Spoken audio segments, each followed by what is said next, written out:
your answers. And you know.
Each had multiple stab wounds. Some had defensive wounds, showing they fought with the attacker. And there was no sexual assault. County Coroner Kathy Mabbutt is describing the murders as personal. Hello, everybody. Good evening and welcome or welcome back to What's the Obsession live stream and chat. In this evening, we are talking about the case in Idaho that took the lives of victims Madison Mogen, Kelly Gonsalves, Ethan Chapin, and Xander Kernodle. We will help find justice for them and peace and solace for their families. So that's always been one of this channel's main objectives. And the other one is to study human behavior and dynamics in the context of the world of true crime, because it is an area, as all of y'all know here, that many people are interested in. We have a natural human fascination that draws our minds towards trying to understand these horrific things that we simply cannot comprehend. So we're not going to get too much into that, but I just do want to state that those are the channel objectives and have been since this channel started, because I get a lot of pushback and I've had to stop responding to all of it because, if you're new, then welcome. And you didn't know that. But if you're not new and you're just poking, there's just not any time for that these days. There's things to do, right? So, oops, let me just catch one thing here. And welcome to everybody who's here, subscribers, members, moderators, especially, and people who are just checking us out. Why don't you go ahead and click subscribe? Maybe you'll end up liking what you see and you'll want to come back. And also the bell for future notifications. So running across the bottom of the screen now is just an announcement that all of the revenue for Super Chat and channel membership is going directly towards, well, this channel is just getting big enough and robust enough. Thank you all so much for your support. I never thought that would happen, where with my career and my family and keeping up my house and all that, I just can't do it all the time as much as I want to all on my own. So you notice, I just recently took a week off that I wasn't planning to take off because my career and family and house were calling my name and I have to take care of these things. So, we have a small team of really talented, amazing, thorough researchers who do all that fact checking for us, in addition to myself, that help to maintain the channel quality that you should expect and demand from all channels, in my opinion. And I certainly feel that they should be compensated for their efforts and their talent. So, I don't ask them to do all of that for free, So I just want you to know that is where all the super chat and membership revenue goes. And we do appreciate the support because we just want to keep going as strong as we have been before.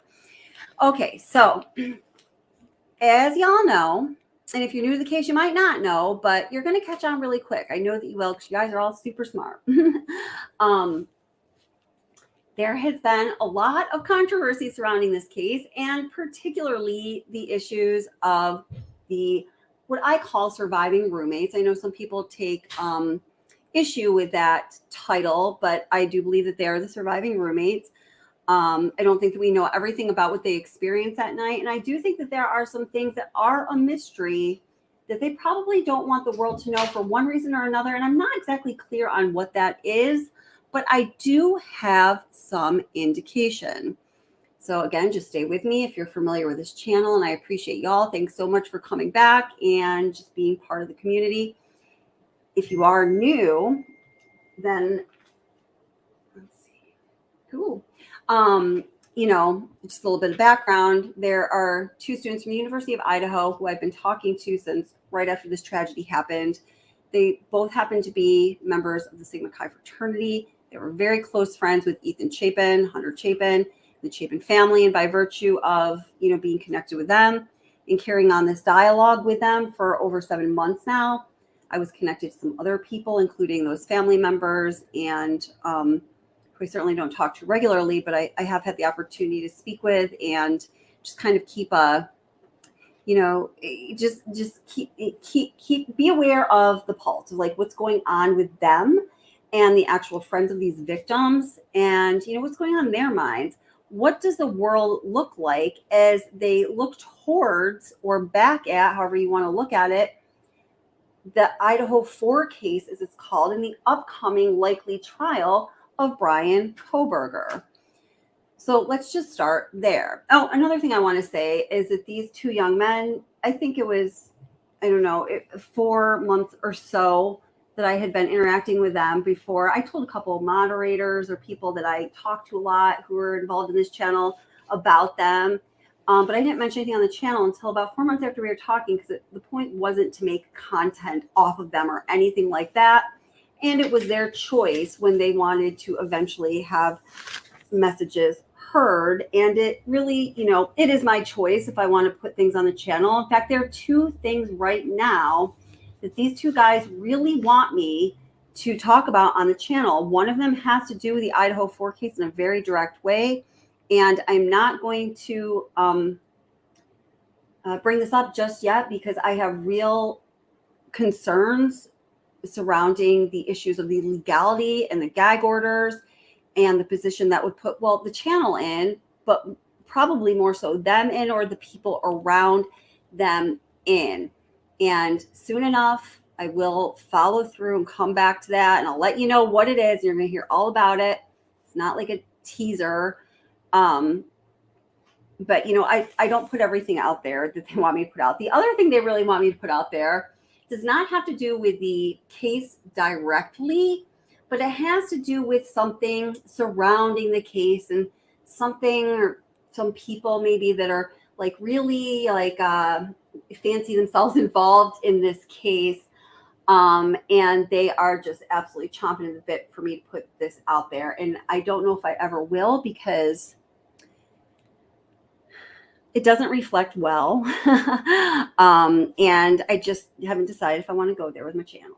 So I will follow up on that and talk in more concrete terms. But anyway, I've talked to them a bit recently over the past 2 weeks or so. And, you know, something very interesting I learned. Let me just explain to you a couple of conversations that came about. You know, we're just talking about something very specific having to do with this case. Well, two things that are very specific. One is the 1112 King Road security camera footage. And yes, I do mean 1112. I'm not getting mixed up with 1122. Thank y'all for trying to check me on that, though. That security camera footage that they did verify that the still photo that was released as a grab from that security camera footage is in fact authentic. And I can actually verify that myself because I have seen portions of that security camera footage. Now, again, you may have heard me talk about this or may not. It is remarkably clear footage as compared to what we generally see when we see security camera footage, which is that grainy, low resolution, can't make a freaking thing out, needs to be sent to Quantico, like the footage of suspect one's car did, for them to be able to determine the proper year, make, and model, well, the year of the make and model. This is actually pretty clear footage. And there are two things that you will see on them, on this footage, and maybe more that I don't know about, that I don't think you would have expected. So that was one of the things that we were talking about. And we were also talking about the issues surrounding the surviving roommates and, what is up with that? What's up with that 8-hour lapse of time between when the tragedy happened and when the 911 call was made? If you've been following this case at all, you know all about that. What was up with Dylan and Bethany, or between Dylan and Bethany? Because recently, and I made a video all about it a few weeks ago, I came to the conclusion, given what we know through the probable cause affidavit and the other facts that have been proven to be facts or evidence surrounding this case, and also mostly that, but also some things that I do know from talking to these two guys and some other people in the University of Idaho community. I feel that the only possibility is this, and I wouldn't say it in such concrete terms if I didn't feel like I just said I do, that Dylan and Bethany were probably texting, maybe got on the phone, I'm not sure about that, right around the time that these horrific events were ending, or the assailant was like leaving the house. I am quite certain of that. And, when you look at the probable cause affidavit, that is no surprise. Let me just pull up that little bit really quick. I don't want to get too involved in it, but just to be super clear what I'm talking about. And welcome to everybody who just came in. I'm so happy y'all are here. Come on in, get comfortable. And in this chat, we like people to be able to express their views and ask questions. There's a lot of passion about this case. Just try to keep things tempered. And the rule is please be respectful to one another, to the victims' memories, and to their families.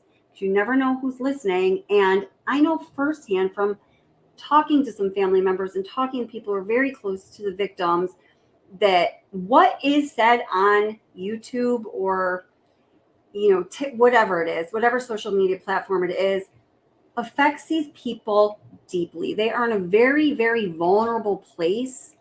And it's not petty to know that they are deeply affected by these things. How could they not be? Everything is really an upheaval with this trial, on the brink. And I just really feel for a man. So,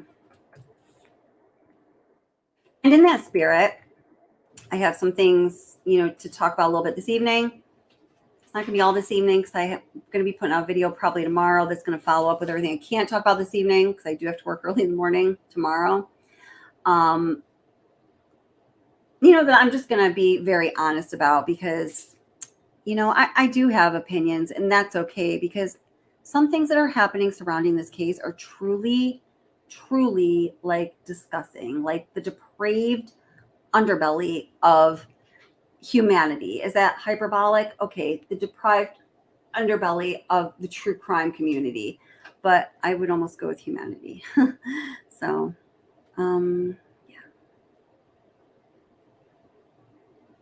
let's see here.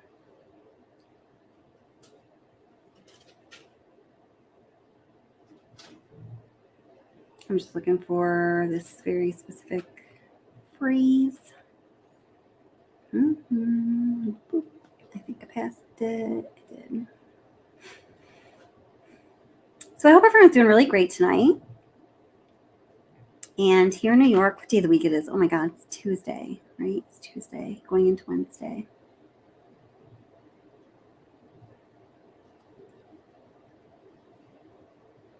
All right, sorry, I just got to find this really quick. I'm a very bad multitasker. If you don't know that about me, I'm just going to tell you about it right now. Bad multitasker. 14. Okay, here we go. Very simple, but profound, really. And let me read the phrase first. Hey, StreamYard, what's up?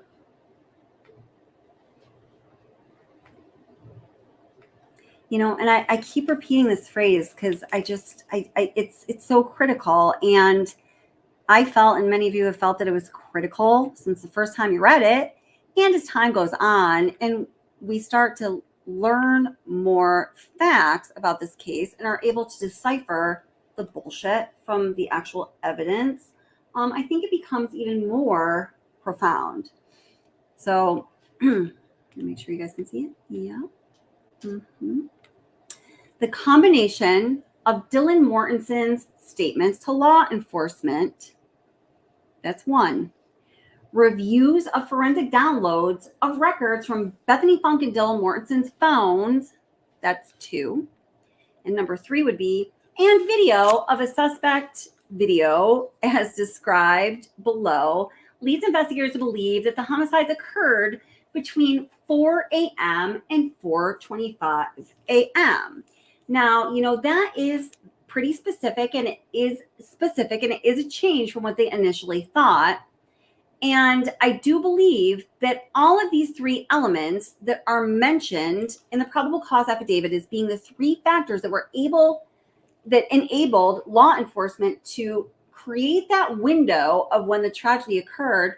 I think that they are very specific. They are certainly not arbitrary or random. They are mentioned for a reason, and they are all profound. Now, one thing we can notice was not mentioned in these three factors that caused investigators to close in on this window is Xana Kernodle's TikTok activity, which was at 4:12 a.m., or even the ring camera footage, the security camera footage from the house that is 50 feet from Xana Kernodle's bedroom wall, which is 1112 King Road. The footage we were just talking about earlier from the same house, I should say, which here's, well, let me just go back and read real quick. I'm just going to go through super quick, speed read. Many of you have probably heard this many times, but listen for anything you may not have heard before. And if you haven't, well, here you go. Okay. Let's see. Just go up a little more.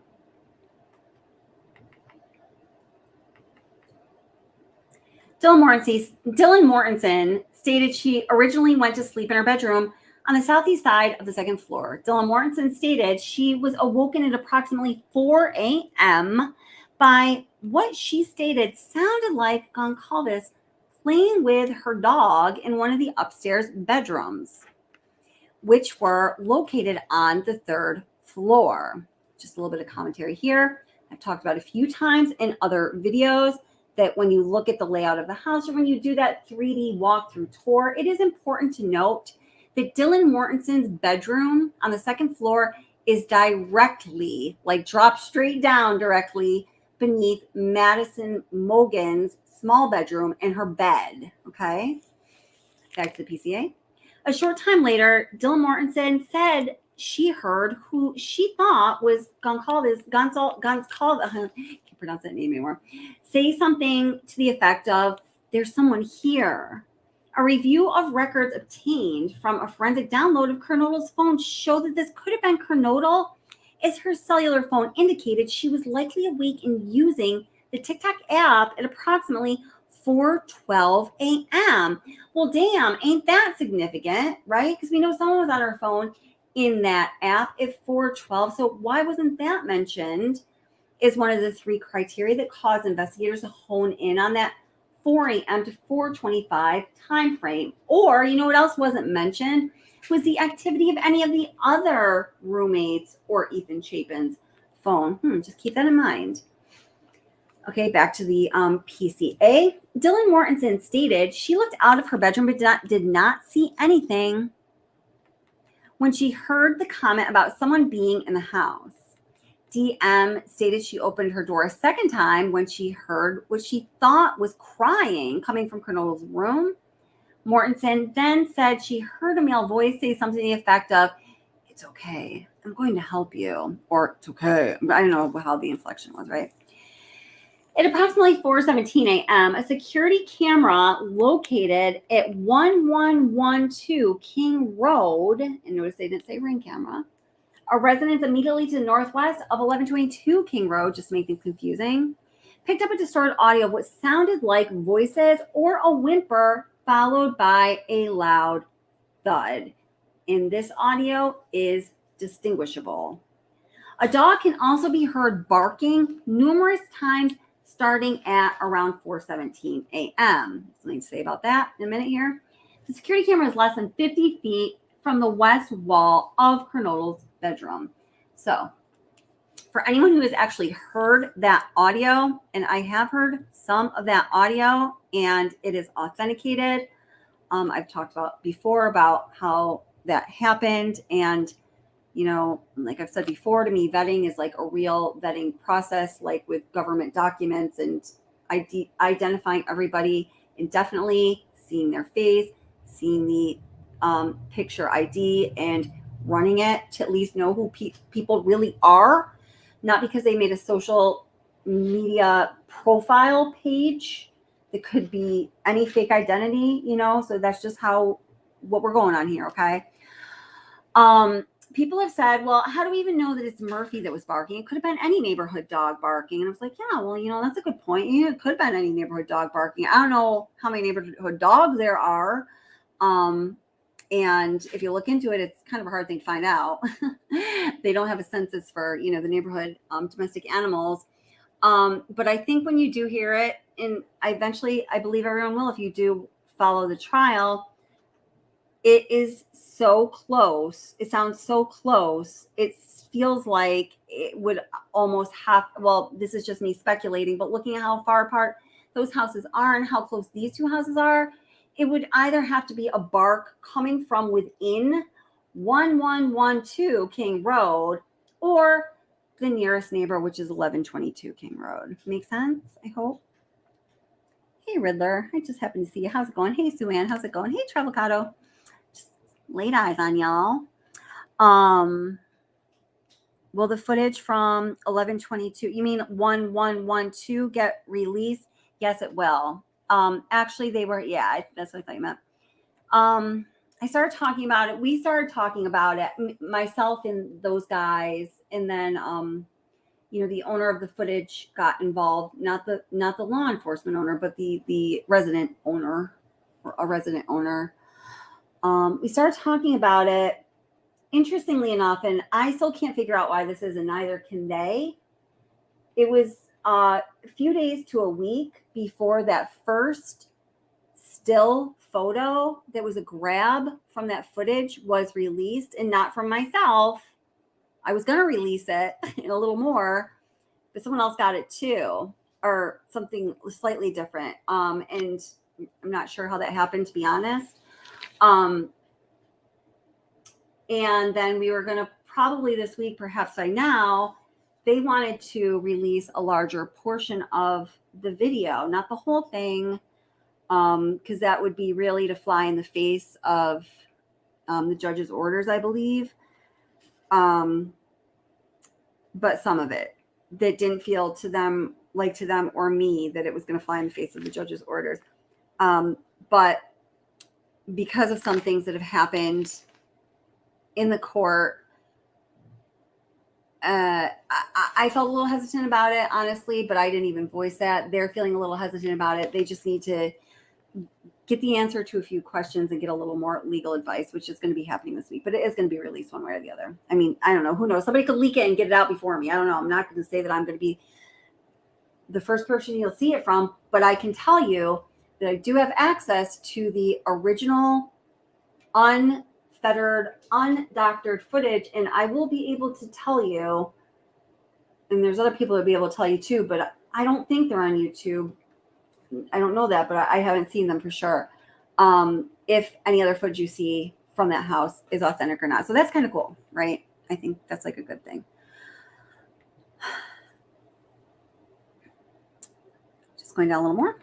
Jill Mortensen stated she opened her door for a third time after she heard crying and saw a figure clad in black clothing and a mask that covered the person's mouth and nose walking towards her. Mortensen described the figure as 5'10" or taller, not very muscular, but athletically built with the infamous bushy eyebrows. The male walked past Mortensen as she stood in an infamous frozen shock phase. I'm not even going to touch that this evening. I've touched it all over the place. Got some videos about it. Go check them out. The male walked towards the back sliding glass door. That's important. The male walked towards the back sliding glass door. We knew that was important, but I'm going to give you another reason why it's important in a minute here. Mortensen locked herself in her bedroom. Oops. Okay. After seeing the male, Mortensen did not state that she recognized the male. This leads investigators to believe that the murderer left the scene.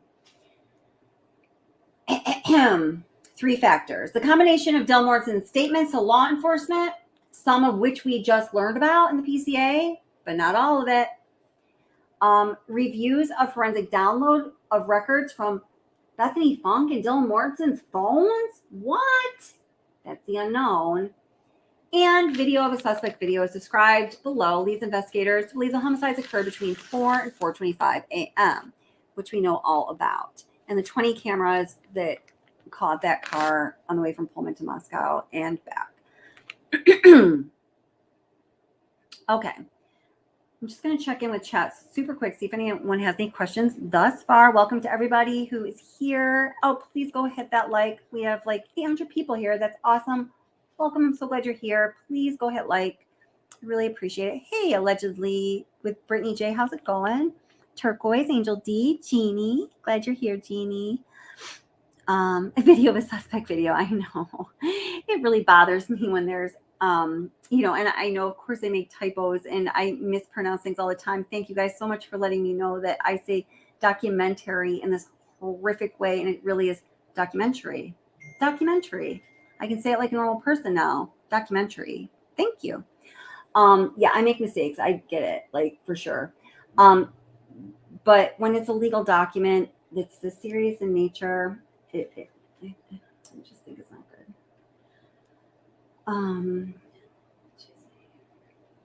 Oh, what the boom? Well, I'm getting to the boom. Okay. Oh, I know. Poor Murphy. Oh my gosh. I hope that their phones videoed as much as they could. I don't know anything about that. No, you didn't miss the boom. And part of the boom, wait, listen. So part of the boom, we're leading up to talking about, and another part of the boom is going to have to come out in a video tomorrow. Well, I'm probably going to finish it tomorrow because there's a series of little booms to explain. Okay. You thought what was cool? That's funny.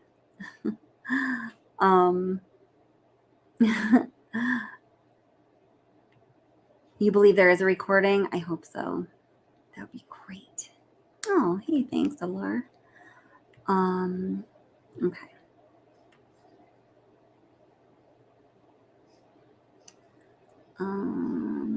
Yeah, I know the frozen shock phase. I know. I did make a couple videos about it, and I'm a behavioral therapist by profession, and some things I have insight into, and some things I just as much as insight as everyone else, because we are all people who have behaviors and notice others' behaviors, right?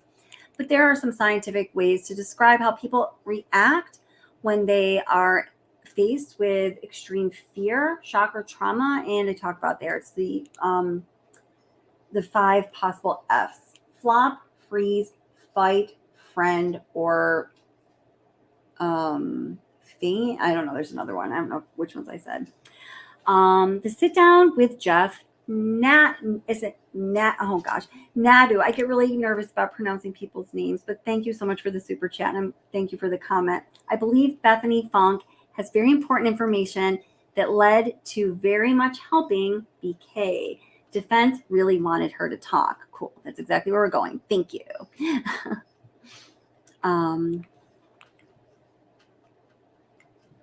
Hey, Richie, how are you doing? And Charles, how's it going? Nice to see you. Hey, Arlene, how are you doing? Hey, Lisa R, how's it going? Oh, just wait for that discovery. No doubt. Oh my gosh. Hey, Rosie. I am by no means saying hi to everybody, by the way. I'm just kind of like, skimming here. Hey, Jody, it's cool. Nice to see you. Lee RD. Oh, wonderful to see you. Lee RD, do you have any bombs to drop like you did with Kessinger? I still haven't gotten over that one. Notice how I've been almost speechless. Oh, man, that was crazy. Hi, Kate Brace. How are you doing? Hey, DC Prime. Okay. Back down. Okay, so, hey, Honey Bun, thanks for becoming a member. I thought for some reason you were, sometimes on channels I am not a member, then I am, and for whatever reason. So thank you anyway. Thank you so much for being a member and supporting the channel. And again, all of the channel, or all the super chats and channel memberships go to a really great team who, just really needs help me with fact checking, researching, editing things because, there's just, you need more than one person to do it at this point. That's all. All right. Oh. Hey, Agape Love, how are you doing? I hope you're feeling a little less spooked today. Yeah, I was thinking about you. Hey, Tony, how are you doing? Hey, Mary.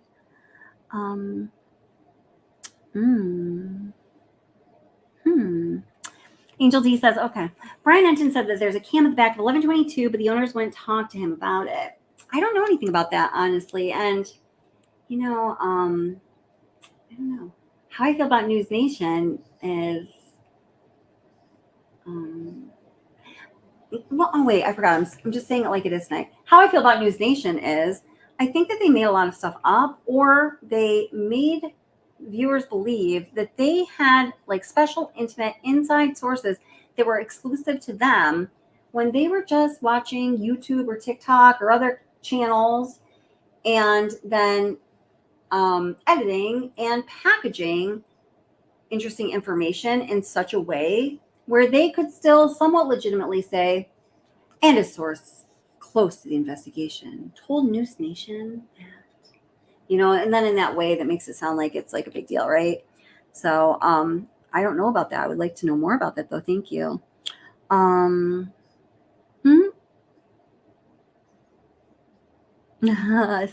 Bethany get arrested at the stand. Oh my gosh. Okay. Okay, here. So I'm going to bring something into the stream here.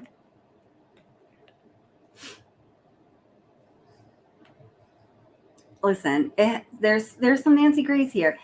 And like, I personally do like Nancy Grace, like for many reasons. I used to not be able to tolerate her and then I loved her. And then, it's been, but I think she's great. I know sometimes people, in comments on the videos get like, oh my God, Nancy Grace, I'm unsubscribing. Chris Cuomo, I'm unsubscribing. Brian Enton, I'm unsubscribing. Whatever. I play them all a little bit here and there. It's just what they are saying and the guests that they have on. That's how I make the choice, so. Okay. Joining me right now, high-profile lawyer out of Jacksonville, former Fed as an agent with the FBI, and author of Arrest Proof Yourself. You can find him at DaleCarsonLaw.com. Dale, thank you for being with us. Spoiler alert, by the end of this video, I'm so mad. Whoops, she's not really happy with Dale. Chew a nail in half right now. Chew a nail in half. What they are doing to Bethany Funke, what this woman, not they, Ann C. Taylor, the defense lawyer with the public defender's office, is doing to this surviving victim. Why?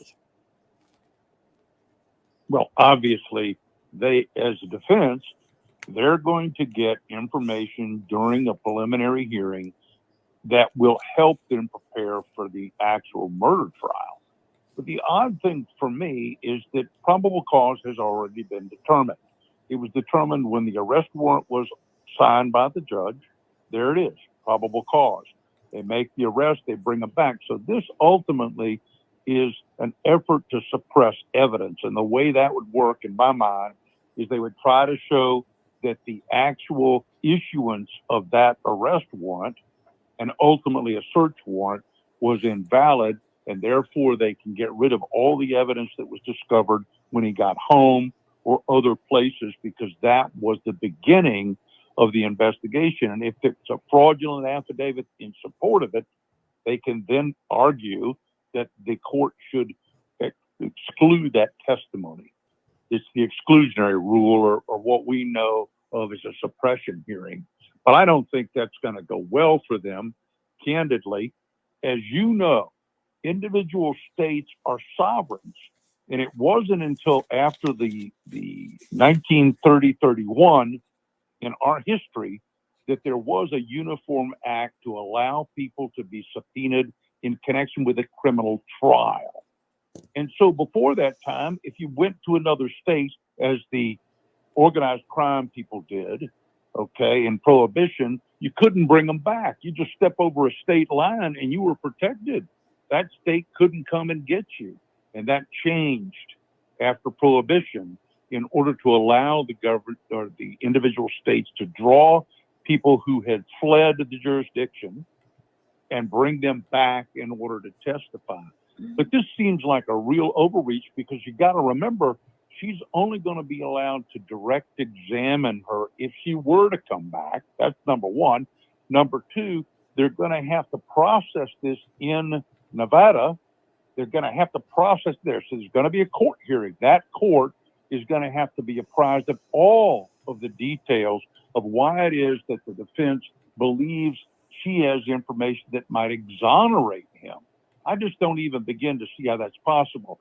She may be able to testify and say, well, look, you know, I heard things differently than other people heard them, as an effort to get some reasonable doubt plugged into the situation. But the evidence. Now, what he's saying right here is really important to what I'm going to be telling you. And this is information that I learned from my two friends in Idaho.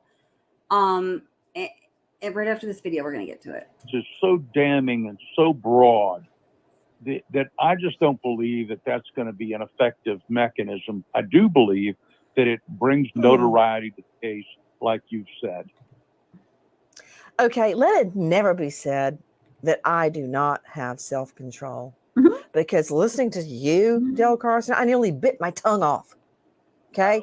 You gave me chest pains because almost everything you said is completely irrelevant and has nothing to do with this.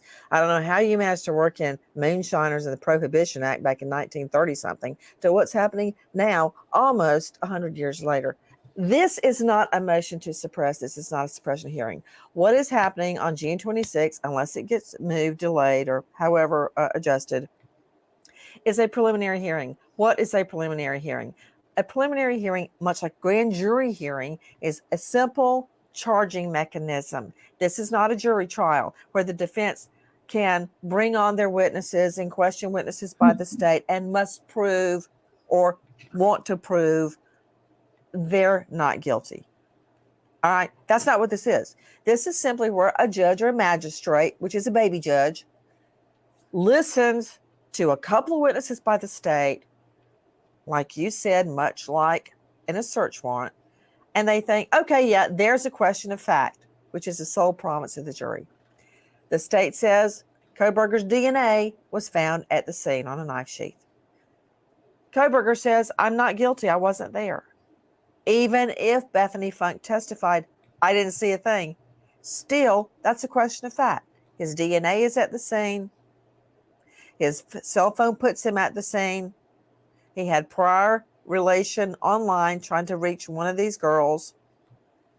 And he says he's not guilty. Who's telling the truth? That's a question of fact. It goes to a jury. It's really simple.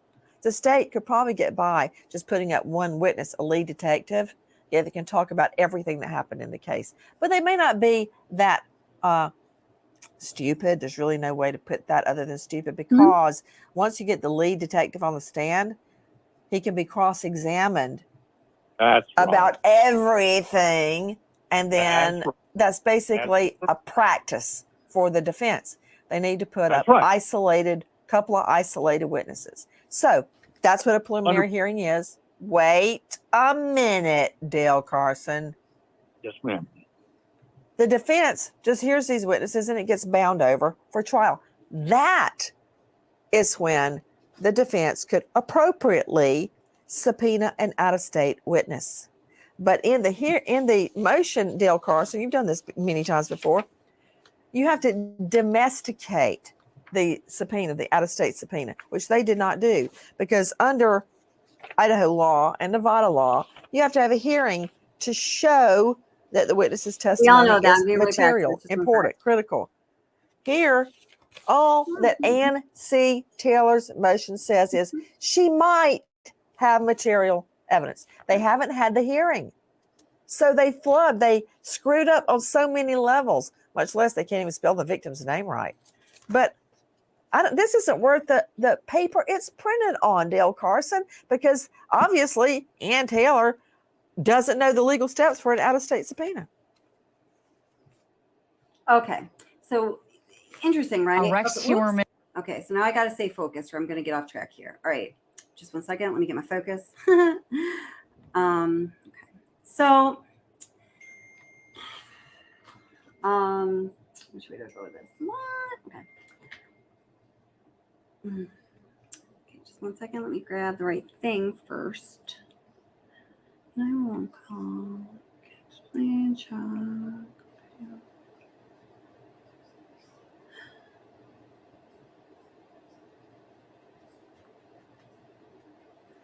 Let's see.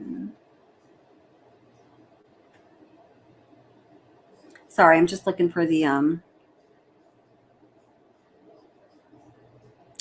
sorry, I'm looking for the video that I'm trying to find for you. I am such a bad multitasker. I'm so sorry.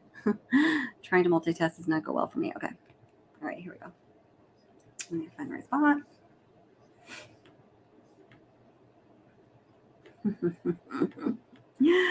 I'm so sorry. I'm trying to find the right spot. I'm sorry, guys. Like, everyone sure absolutely should have their own opinion, and I would never want it to be any other way. It's, what makes our justice system works. It's what makes good conversation and good chat and, a good true crime community. But guys, seriously, some of the things that creators are coming out with right now are freaking, as Nancy Grace would say, dumb. They're just, I every time I take moments out of my day to tune in, I can't believe it's getting crazier or more ridiculous. For example, let's see. Shame on you channels who are just now newly picking up WSU Kim and her lies. She is a catfish. It's been proven through my computer security dude, as well as at least 2 other channels, and it's deep. I don't want to dox her, and I just don't care to make a video of that kind of content exclusively.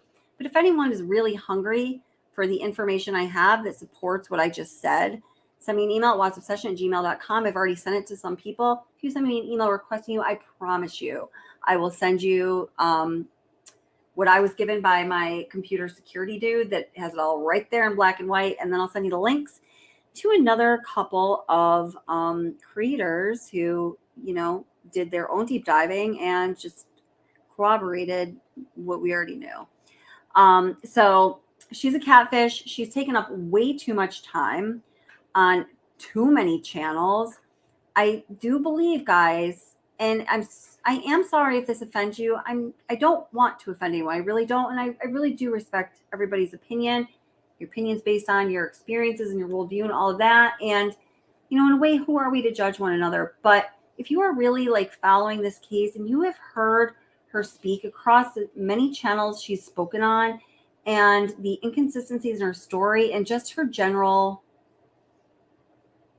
way, and if you still believe her, call me. We're going to talk. But just think about that, guys.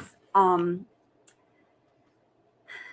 of her big things is, well, I have to keep this out there. My child goes here, my child goes there. Oh, my child pain. Whoops, I just said their name. Whoops, I just said their name. All those Sigma Chi boys. Whoops, what's the obsession? Whoops, she's such a honey. I just love her. Whoops.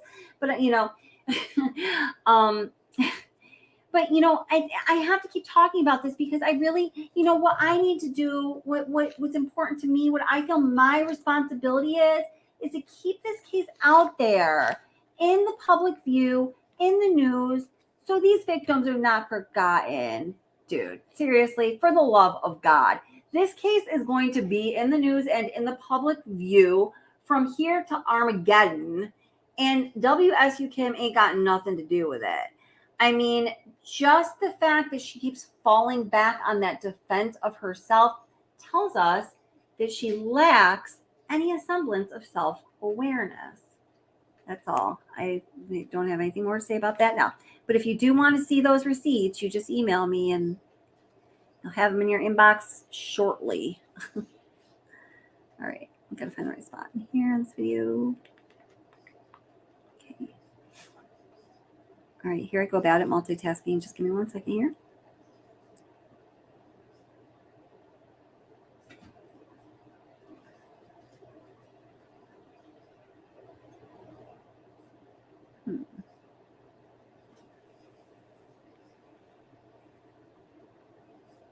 Gotta be almost there.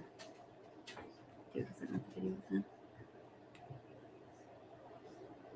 the What's the Obsession intermission. Please enjoy this relaxing music while I try not to multitask because I will begin to say things that don't mean anything.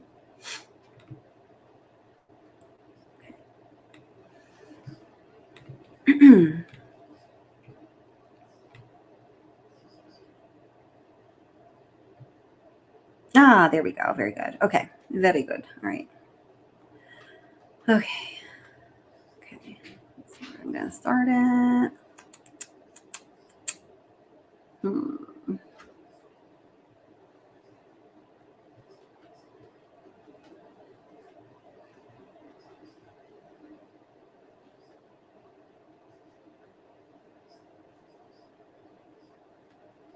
right. Let me check.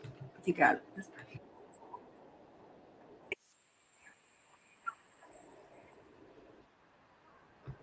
Okay.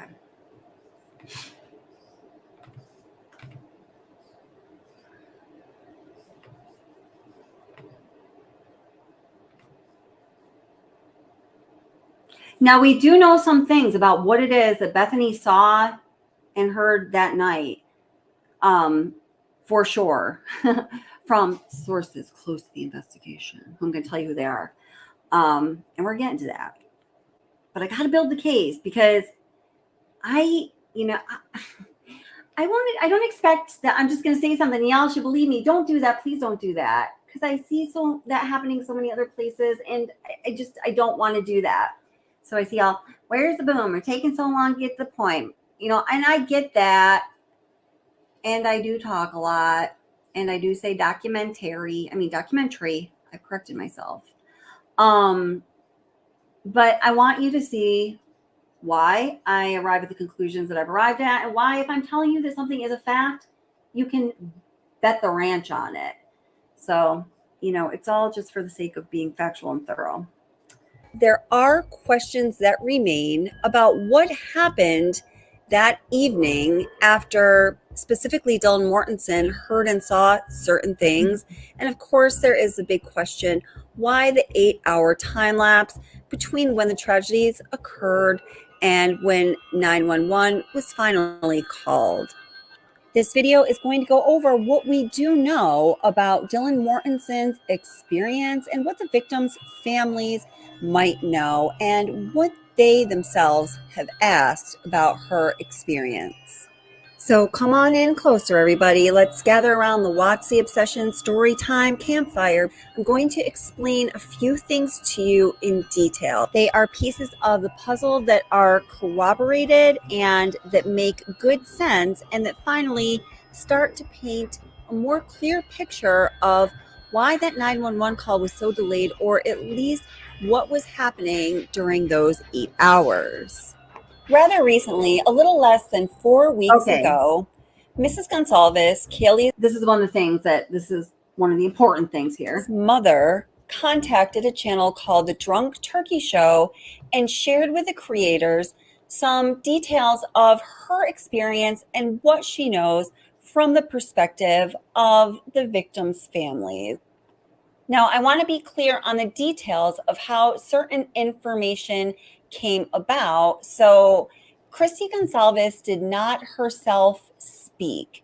She spoke to Daniel, the creator of the Drunk Turkey Show, or one of the creators, and he then relayed to us through a live stream what she said and what Christy Gonsalves had to say about Dylan Mortenson's actions that evening was a shocking confirmation.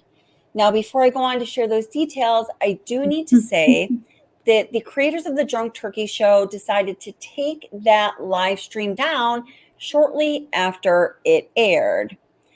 I personally was very interested in hearing the details of what Daniel had to say about what Christy told him, because at the time I was very focused on making sure that y'all knew that this false narrative that told people that lots and lots of students knew about the tragedy hours before 911 was called was not true, not accurate at all. And the reason that is important to me is because it's important. Yes, Tiffany, my thumbnail is not clickbait. There, yes, I'm going to explain a connection, one of them. To the Chapin family, and it's important to a couple students in particular that I've become close with over the past 7 months and talking about this. Yes, Charles, they are geographically closely located in close proximity. Oh, I can't speak. Case, but as far as they tell it, it's important to a lot of students who don't want the world to think that they all knew that their friends were in that house dying or having lost their lives already, and they, the students, didn't do a damn thing about it. It's also important to me because the truth is important to this channel.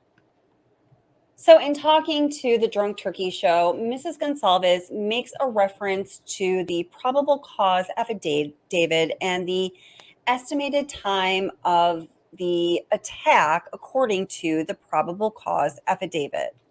5 pages. Okay, and this is the important part. I keep saying that, but here, and then something from the Chapin's family, and I'm going to tell you what I know from the beeps on the ground in Idaho, also known as a source close to the investigation. Into the PCA following the section where the author of the PCA talks about the statements that Dylan Mortenson made to investigators that describe what she heard and saw. This is said regarding the time of the attacks. The combination of Dylan Mortenson's statements to law enforcement, reviews of forensic downloads of records from Bethany Funke and Dylan Mortenson's phone, and video of a suspect as described below leads investigators to believe the homicides occurred between 4 a.m. and 4:25 a.m. So what Kelly's mother shared with Daniel from the Drunk Turkey Show that she had not spoken about before, and surprisingly, neither had her husband Steve, was that she had been made aware that after Dylan Mortenson saw that figure clad in black and heard all of the things she heard and was, according to her, in a frozen shock phase, she called all of the roommates in the house to check up on them to see what was going on, if they were okay, because obviously she was very alarmed. I'm going to play a short clip, and this is the creator, Jules of All Trades True Crime, stating her opinion about what we're talking about right now. And I think she states her opinion very clearly and candidly, for sure. None of that is in the little recap. And that's very curious to me because the information about the roommates is drastic. And it's not just about if they're talking to the victims' families or not. It was also said that Christy heard that the reason why the 4:25 a.m. time slot is on the PCA is because Dylan was calling all of the roommates. So that's proof right there that she was not in no crazy shock phase where she couldn't fathom to do anything but stand there and complete, oh my God. She had the ability to call several people's phone numbers. Didn't call 911 though. So you can dial all them digits, but you can't dial 3 of them. That doesn't make sense. Christy Gonsalves said that she came to know that the estimated time of the attack in the probable cause affidavit was largely due to the records from Dylan's phone and her contacting all of the roommates in the house at a certain time. So that most likely was right before 4:25. Hence, the time frame that investigators narrowed it down to was the attacks being between 4 a.m. and 4:25 a.m. Of course, with these other 2 pieces of information that they mention. Now, I think it is very interesting that in the probable cause affidavit, they say that they determined the likely time of the attacks due to these 3 things. And how interesting is this? So these 3 factors. Okay, so I already went over this. So now moving forward. So the 3 factors are Dylan Morrison's forensic to the investigators. Oh, I already said it. Downloads of Dylan and Bethany's phones that allowed them to zero, and the video of the car in the area that appeared to be unusual. And the only one that we don't know about based on what's been released is a forensic download of Dylan and Bethany's phones. Okay. So now do you remember way back when? So remember what, Mrs. Gonsalves apparently told the Drunk Turkey Show, and this perked my ears up because this is something that I had talked about with the Idaho peeps, but that I wasn't going to say on my channel because other people weren't really talking about it in such specific terms. And it's not that I did not believe the Idaho people, but I choose to not be part of starting malicious feelings and agendas towards people where I don't know if they had any kind of guilt or bad intentions at all, which is these 2 girls. So when the Drunk Turkey Show said, Mrs. Gonsalves said that she knew that Mortensen called all of the roommates in the house, and what she says is none of them answered, my ears really perked up because that was what I already was believing to be true, but I didn't want to talk about it until anyone else started talking about it because I don't want to be the starter of the hate. Unless I have to be because I know it to be true for 1,000,000,000% sure. I don't have the girls' phone records, therefore I can't verify it to that level. So I do believe that to be true. I dare say I know that to be true at this point, but I'm not quite to know because, again, I don't have those phone records. Now, you remember way back when we heard from all of the pieces together that somewhere around 4:15, 4:25. Okay, well, here's the ultimate, conclusion to this. And then we heard from, and it's going to be the Chapin family, a.m. Bethany knew that something was very wrong in that house as well. And this is something that just over the past couple of days, during the course of a normal conversation with these 2 University of Idaho guys, when we were talking about totally different things, and I said, oh my gosh, wait a minute. Oh my gosh, holy cow. I think I know what it is that Bethany saw, her, whatever, that the defense was trying to go at with that motion to compel and that, they responded to the motion to compel. I think I know what that is. And they were like, oh my God, Kelly, you didn't already oh my God, I said names. Woo! I said my name though. Okay. They were like, oh my gosh, no names at all. Oh my gosh, you didn't know that? And I was like, no. And they were like, we talked about that like a really long time ago. I guess didn't register then. And I'm going to tell you those details in just a minute. And I'm not trying to build up to keep you here. But again, I want you to see all the logical steps that we're taking. And then there's another important conclusion from that. So to me, this expands the question of not just why didn't Dylan contact 911? Why didn't Bethany, 5 a.m., Bethany knew that something was very wrong in that house as well. So to me, this expands the question of not just why didn't Dylan contact 911? Why didn't Bethany or Dylan call 911? I feel like with this case, as we go along, questions always become more complicated rather than just answered, set aside, or simplified.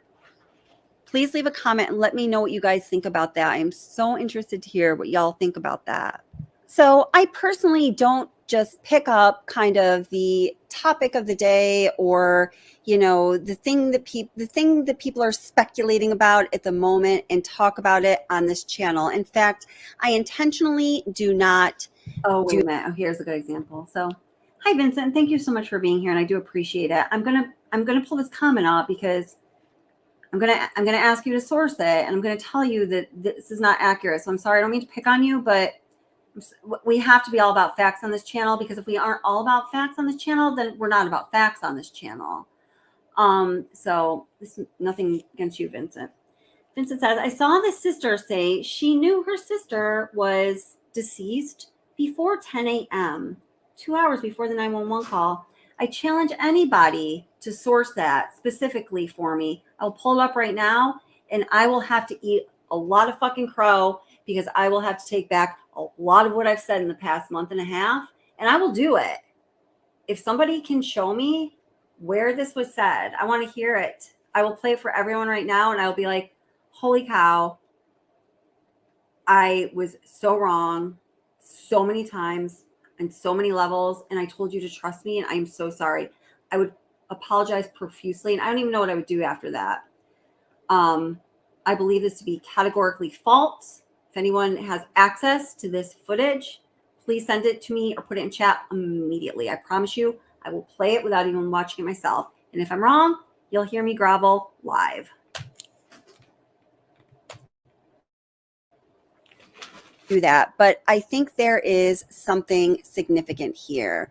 So as I was thinking about all of this, I remembered something that I had put in the back of my memory and I had almost forgot, which was surprising to me because of how I feel about the Chapin family and Ethan's circle of friends.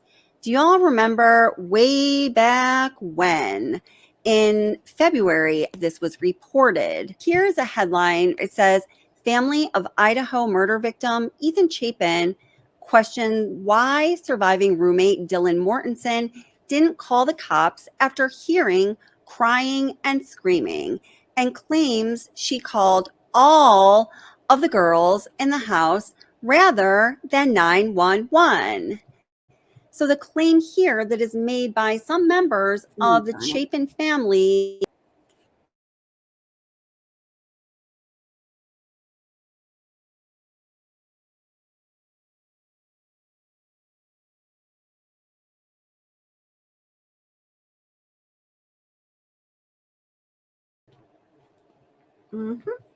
Sorry about that. Happens once a live stream if I leave my other computer at work, which I did today. So let me bring that back in the stream. You know, happens once a live stream. I never claim to be technologically ninja-like, because I am not. Ninja-like in many ways, but not technologically. Okay. Just kidding. I'm not a ninja at all. But maybe I am. I don't know. We're not going to worry about that. I'm too tired to consider whether or not I'm a ninja. I could talk about it for hours. Nothing. In February, this was reported. Here's a headline. It says, family of Idaho murder victim Ethan Chapin questioned why surviving roommate Dylan Mortensen didn't call the cops after hearing crying and screaming, and claims she called all of the girls in the house rather than 911.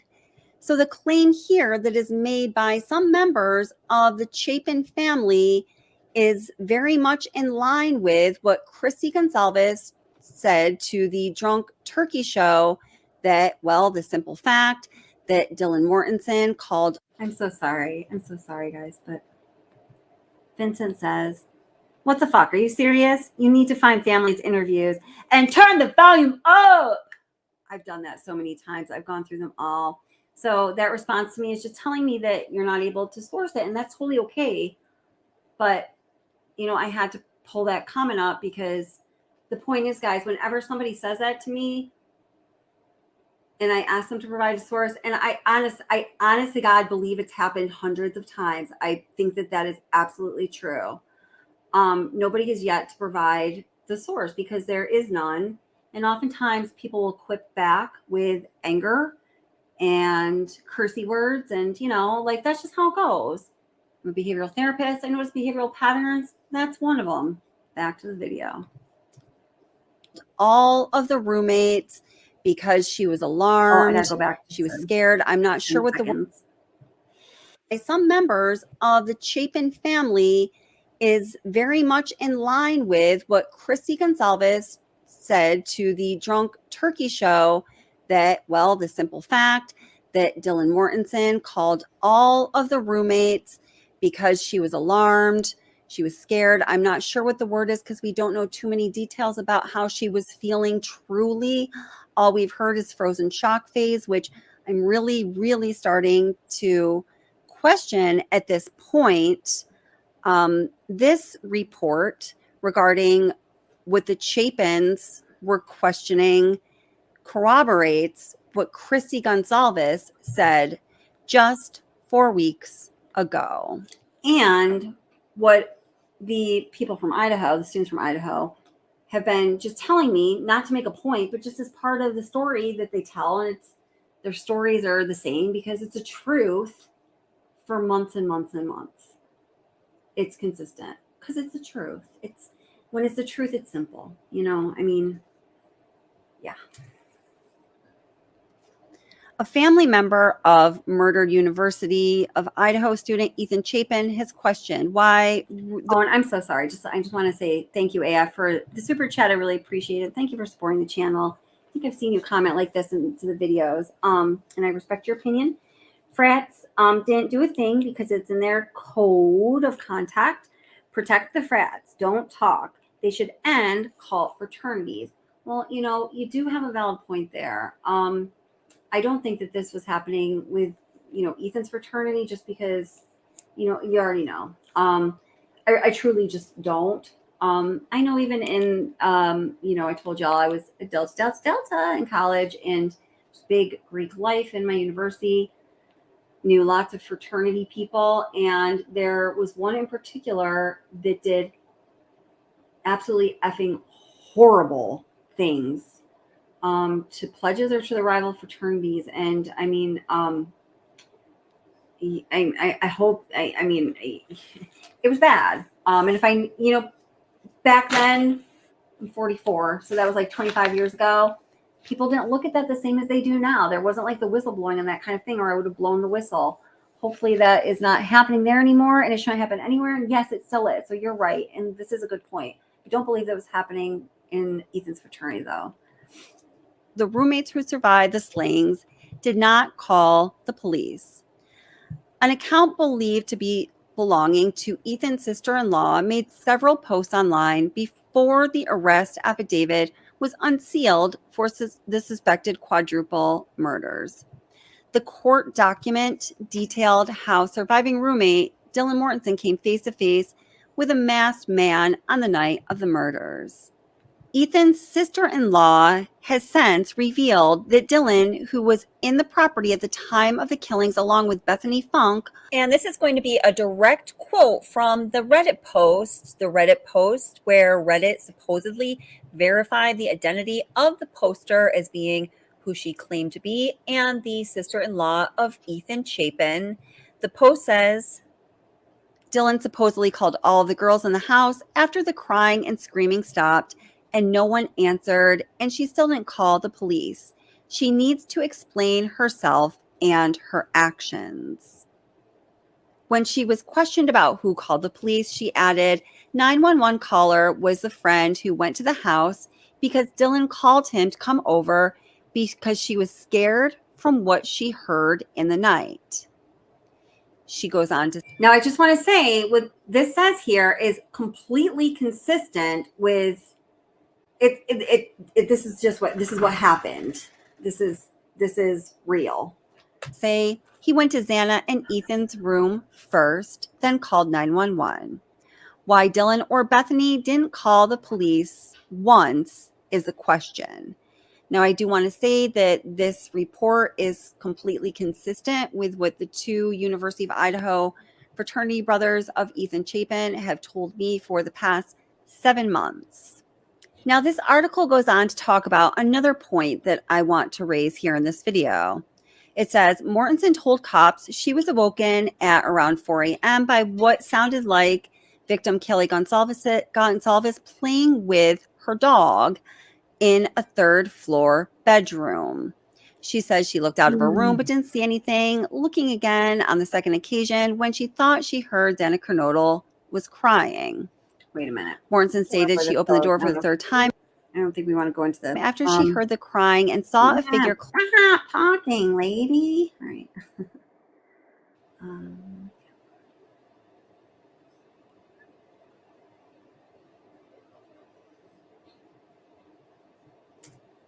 Room, and we know that Maddie and Kaylee were in Maddie's bedroom. So if you're looking at the house from an outside perspective here, Xana's bedroom is all the way over here. Kaylee and Maddie are upstairs here on the 3rd floor, and Dylan is directly beneath them on the main or 2nd floor. Now, as we look at this 3D walkthrough of the inside of the King Road residence, we see that Dylan's bedroom is directly, exactly beneath Maddie's bedroom. Like Maddie's bed is on top of Dylan's bed, essentially. You see here, it's just a straight drop down. Okay, so the point here is, all right, so if everything that Dylan tells investigators that's included in the probable cause affidavit is true, we're assuming she understands that is, that their statements are sworn testimony in that way. And I'm believing that it is true. I think she may have been frightened, nervous, still in like shock, not like frozen shock phase, but I think what happened was for sure shocking. She didn't have her wits all about her. I think that there's much truth there.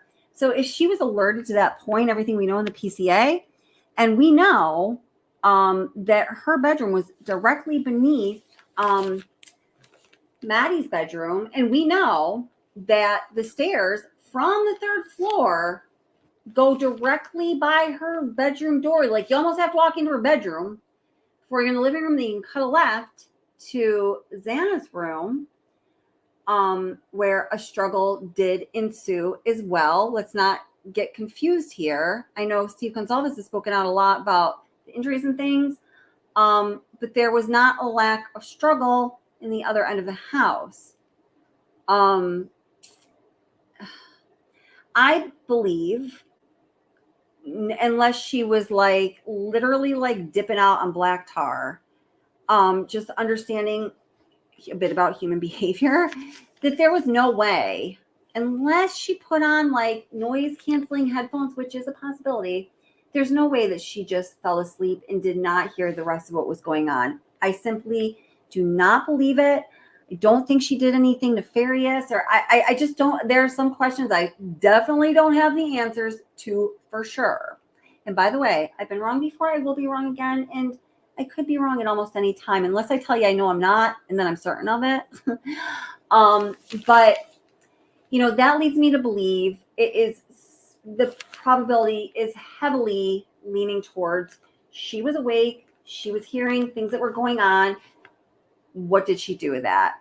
She contacted all of the roommates in the house, and as Mrs. Gonsalves said, none of the roommates contacted her back. None of the roommates that became victims. And as Ethan Chapin's family questioned, they wanted to know why she was able to contact all of the roommates but not call 911. That is because they knew that Dylan did contact all of the roommates, because she was alarmed by what she was perceiving with her senses. Among the roommates that she contacted was Bethany. What Bethany said in response, I hope we find out in the trial, but at this time, we do not know. So what could be said? Well, hold it. Just have to address two things here in chat. AF says, if you listen to the audio of 1112 King Road, it proves there were many in on it. Have you heard that audio? Because I thought that was very tightly held. And if you did, do you know where you heard it? Because I'd love to check it out. And I disagree because I have heard a good amount of it. And I heard nothing that would make me think there was a lot of people in on it. But I would love to hear what you have to say, because I want, if there's something more or different, I want to know that. And I want everyone else to know that too. Let's see. Where's Vegemite? Okay. Why did Dylan upload a photo of her and her Asian friend doing the bird towards Xana's room the morning of the M's? Been taken down now. Well, I do have that photo and some other photos that go along with it. Let me show you. I save everything. Just FYI. Except apparently that video review talking about Agape Love, because I definitely didn't save that and can't find it. But if you need to find something that is kind of like long lost, you can ask me if I have it. And if I can get it to you, I will. And if I don't have it, I'll let you know. If I have a second to email. All right. Let's see here.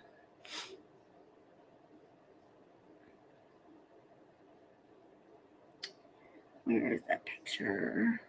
Let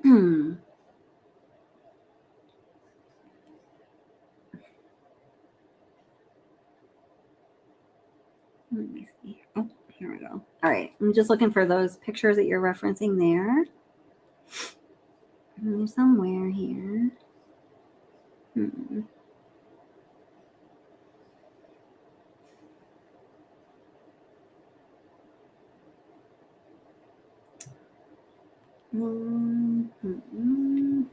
me see here.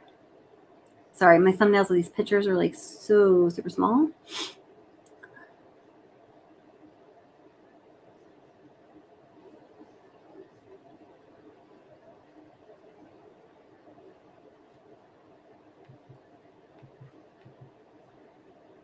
Sorry, just still looking. Bad multitasker. If I go silent, that's why. And maybe you appreciate the silence. Oh, wait, that's a still picture, Cal. Duh.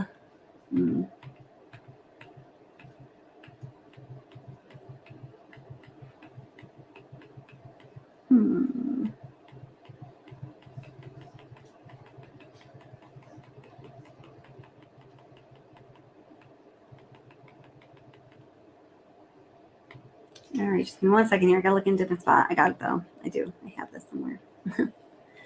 Oh, I know where folder it's at.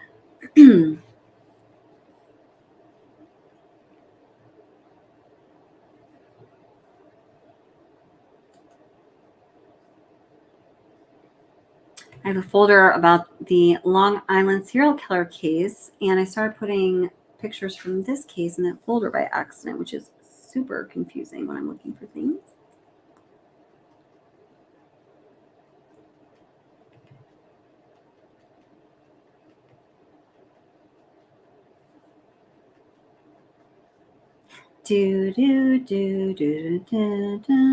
Jeopardy? I don't know. Here, just scrolling. What did I call that?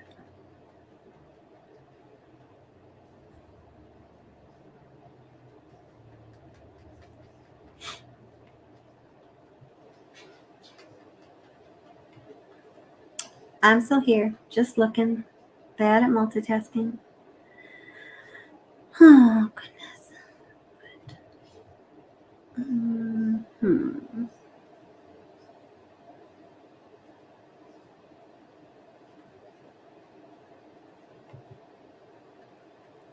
Maybe I'm gonna have to get back to this because it's just taking too long. But I do have that, and I want to show it to you.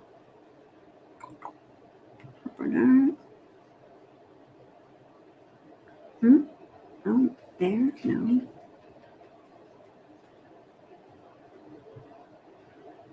Oh my gosh, Murdaugh, Watts, Sherry Papini, Idaho, Stephen Smith. So many cases.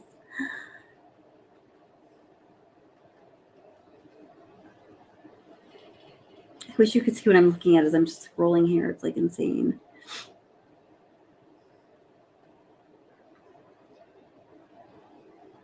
Oh, is that it? Oh,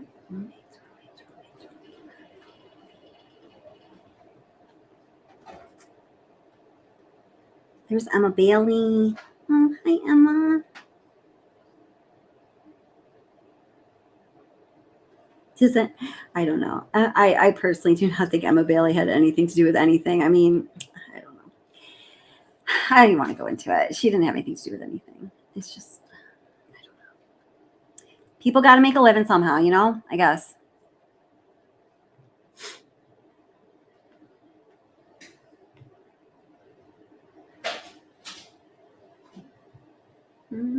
Okay.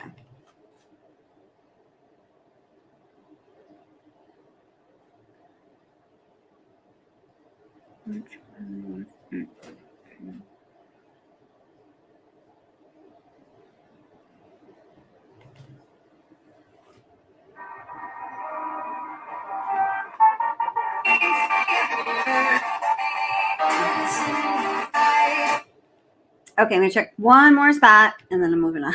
Sorry, I get a little like fixated on this. I just want to show you what's there. Oh, holy shit, that's loud. No. Oh my God.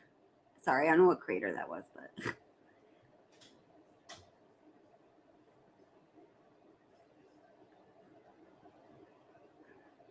Okay. I'll find it shortly, but I'm wasting your time on this now. Okay, so moving on. Okay, so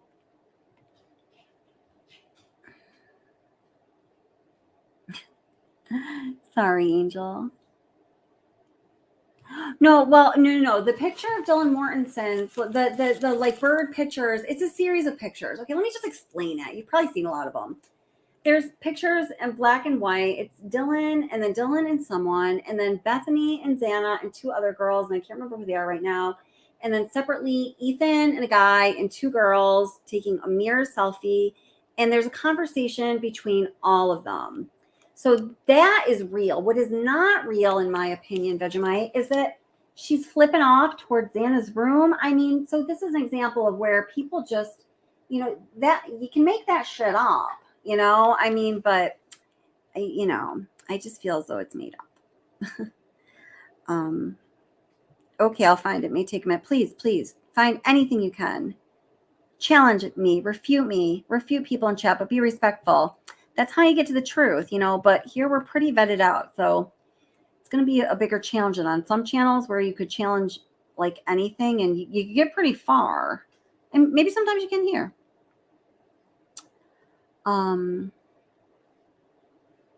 Exactly, Ida. I agree with you. Oh, sorry, your chat just went away, but I agree with you, Ida.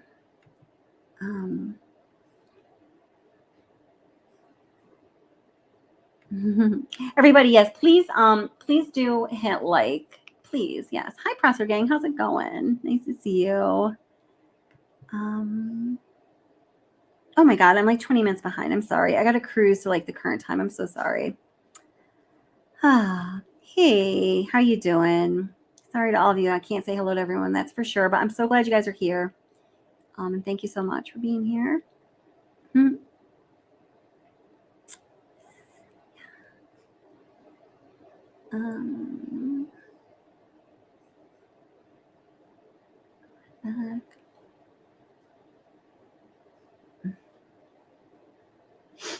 Okay, whoops. Okay, getting down to current time. Hey, Jody's cool again.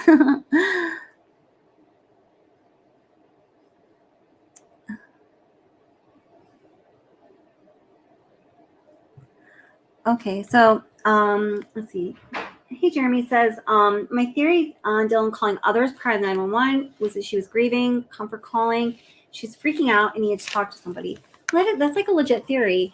But here's how it went down. I've explained this before on videos, and I said I wasn't going to talk about it again, but I am going to talk about it because it is the truth. I've been given clear permission to tell this story. In fact, this is one of the stories that my two boys from Sekai and their people or whatever, I don't know how to describe it right now. It's getting late and getting tired. These are one of the stories that they wanted out there, and I explained why they're not coming on YouTube and talking about in their own voice and their own likeness. And it's kind of obvious. I know that they will someday, and I can't wait for that day. This is how it went down. It's just fact. It's how it went down. I've already proven in a lot of different ways. Reference other videos. I know there's a lot of them, but if you have any specific questions, go ahead and ask.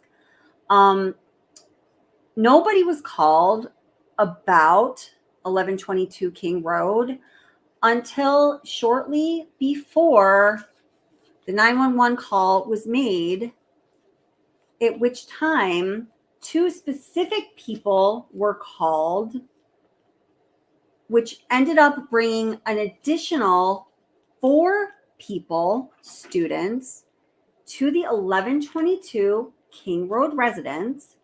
So now we have the 4 deceased, God rest their souls. We have the 2 surviving roommates. We have 2 people that were called or summoned.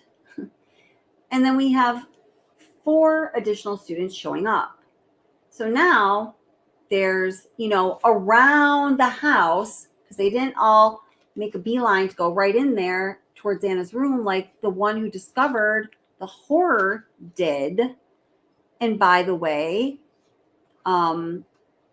his friend's body was not positioned in the doorway, which has become a popular retold story. He did not take his pulse, Ashley Banfield. And, those extra things that are being made up and said about a deceased loved one are really fucking hurtful to the people that love that person. So, this is why we're so dedicated here to the facts on this case, because I just, there has to be a voice that says, wait a minute, these are the facts. All that bullshit you're spewing is causing harm to actual people. Stop. And I think that voice is underrepresented. So here I am. Yeah. But Jeremy, I mean, your theory is totally plausible. Yes, bunny braids. Yeah, Steve G said the deaths were quick. Yeah, I think, no matter what, he would want to believe that, of course. Oh my God, I can't even imagine. But I would imagine they were. And also, given the time frame, we know, yeah, they had to be. My gosh, it's a fierce, fierce weapon. That house with paper walls. That's right, Leard. Yeah, when you look into the construction and the year was built and the year the addition was put on, the materials, there's no way that, things weren't heard. Oh, I got to get down to cheese. You guys keep chatting away. I get down to current time.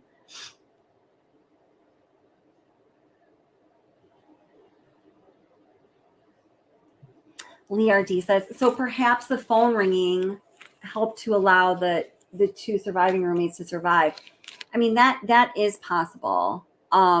Because DM didn't make just one contact to each of the roommates. There were multiple contacts to some of the roommates.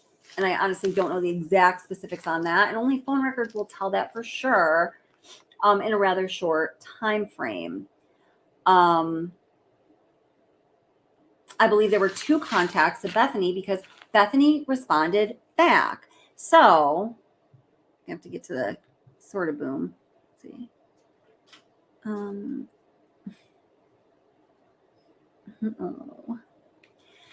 Vegemite Sandwich says, I think something's up with the Chapin family. They know the truth and they're covering up with law enforcement. Just my thoughts. So, and I mean, I know they've been acted different and they're quiet, but guys, I just got like this family is just so very close to my heart, and they are just such dear people.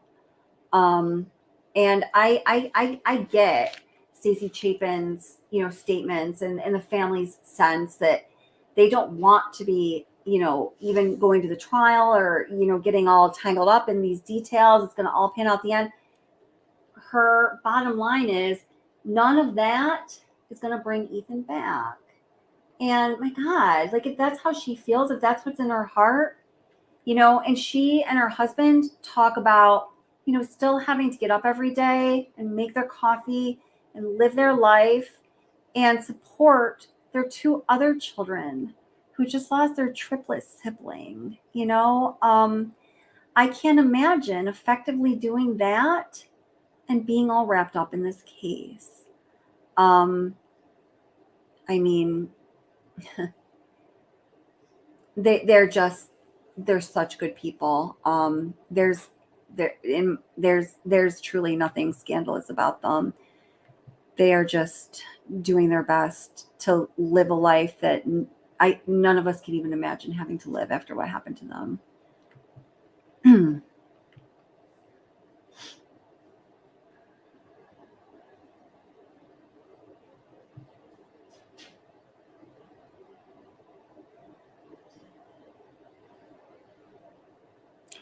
This is true. I spoke about that during one live stream, and then I didn't talk about it again because then others were taking it too far, as others do. I mean, guys, the facts of this case are sensational and salacious enough. We don't need to add to it.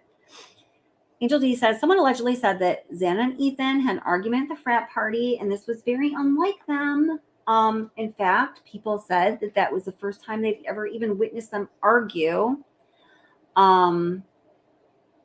It wasn't like a nasty argument, but it was an argument, verbal and out of character. And then Angel says, if DM spoke to BF, maybe BF said something like, oh, they were fighting at the frat party. Just leave them be. Pure speculating. Oh, as to why, like, if she heard the crying and stuff, she didn't respond. That's I hadn't made that possible connection. I think that's a very sound, logical theory.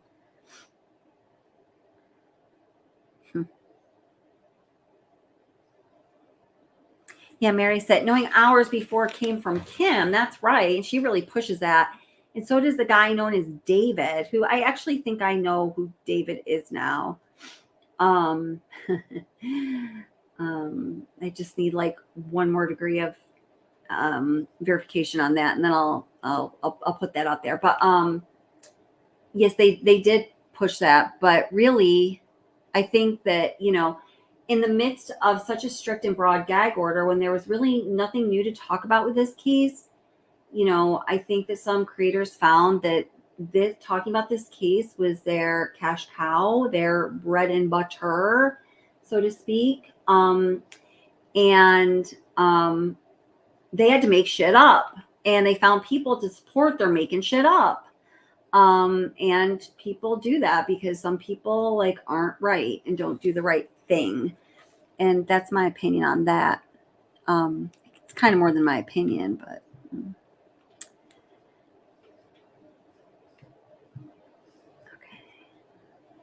okay. So, okay. Kim. Oh my God. So what is the connection? I've been watching now for a while, and so far I haven't heard anything new. Did I miss something? Can someone timestamp it? Well, I've just kind of been explaining as we're going along, and I think I've made myself clear. So, if you're, I'm not going to be like, here's a big boom, here's another big boom, and here's another big boom. And, the 911 call happened 5 hours, or I'm sorry, like 800 people knew 5 hours before the 911 call, because those are fake booms. And like, we just don't do that. So as I've been explaining, it's important for you or the viewer to, first of all, make up your mind for yourself, to be able to, arrive at your eventual reasoning through sound logic. And I'm sorry, like, there's been so much misinformation and lies and manipulation and gaslighting put out there. Like, as you tell the story that you think would take 10 minutes, as we're kind of readjusting, all of these people like, you know, what's it called after someone was kidnapped? I don't know. I can't think of it right now. I should know the term. You know, that always has to be done in live streams, and they don't ever end up rolling out like I think, because I'm like, gosh, you know, we have to, you know, normalize facts again rather than allowing creator free for all while they take advantage of their viewers and pull the wool over your eyes is the norm, because that's not a good norm. It's not a norm in the community I want to be in.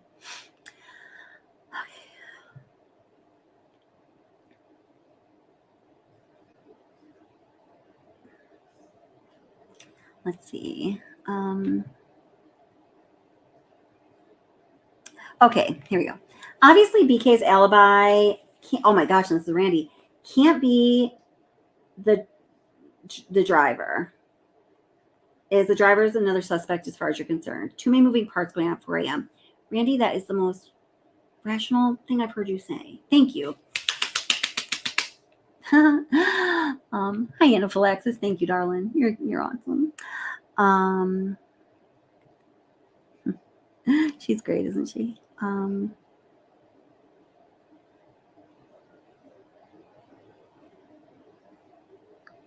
Yeah, that was an older photo of Kaylee. I know exactly what you're talking about, just because I was just, yes, you're right.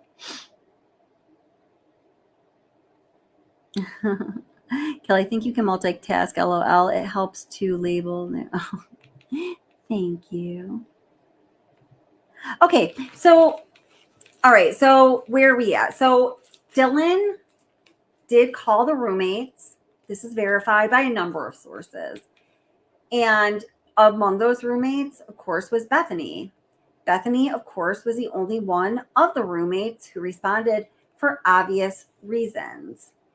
So now remember, when the defense files the motion to compel Bethany Funke's testimony at the pretrial hearing and all of the other court filings that they are submitting, it needs to be done so on a good faith basis. And as I've talked about, Ann Taylor and none of the state's prosecutors are going to put their career on the line to bullshit their way through court documents. You know, they know when they've crossed the line and when enough is enough. So when it is said by the defense's side that they believe that Bethany might have material information, it's exculpatory to Bryan Kohberger. And again, I think she hired that extra detective person just to say that, so those words weren't dirty on her mouth. You know, there has to be a good faith basis for saying so. So apparently one of the, okay, I get nervous about saying this stuff because I know either it's going to get twisted around or, let me just make a text here. I just want to make sure I'm saying the right thing that I'm allowed to say. Just 1 second. Sorry. I just don't want to be a jerk and say the wrong thing.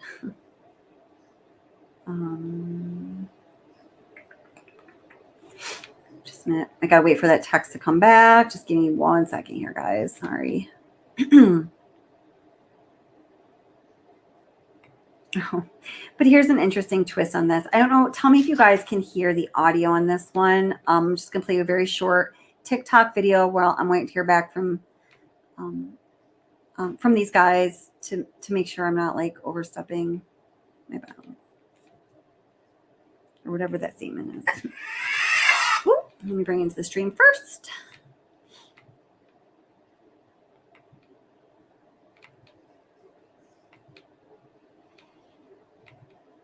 So much for 45 minutes. I always lie about the length of these. I just can't, but it's just like what I just explained. Can you hear volume? Let me know. Oh my God. This is not my video, by the way. Whoops. Why did that just go to a different one? Shoot. That's not the one I want to see right now. This is a sweet video, but it's not the one I want to see right now.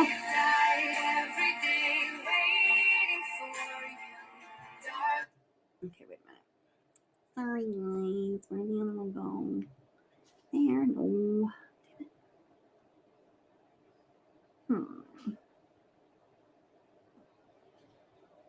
Oh, wait, hold it. Oh, here. Okay. Wait a minute. Okay, so this isn't Spanish, but oh, wait a minute. This actually, I think, is ripped off from my video. Never mind. I can play my own video. Jesus. It's okay. It's fine. On Instagram, it's in Spanish. It's awesome. I love people. That's okay. It's all good. Yeah. So that's not the one, but that was part of my video anyhow. But oh wait, I'll show you this one though.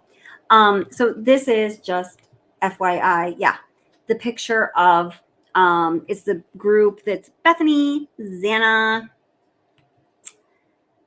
and two other girls who are in their sorority, and I just can't remember the names right now. All throwing the bird except for Bethany. She's just sticking her tongue out. Okay, so there's that. All right.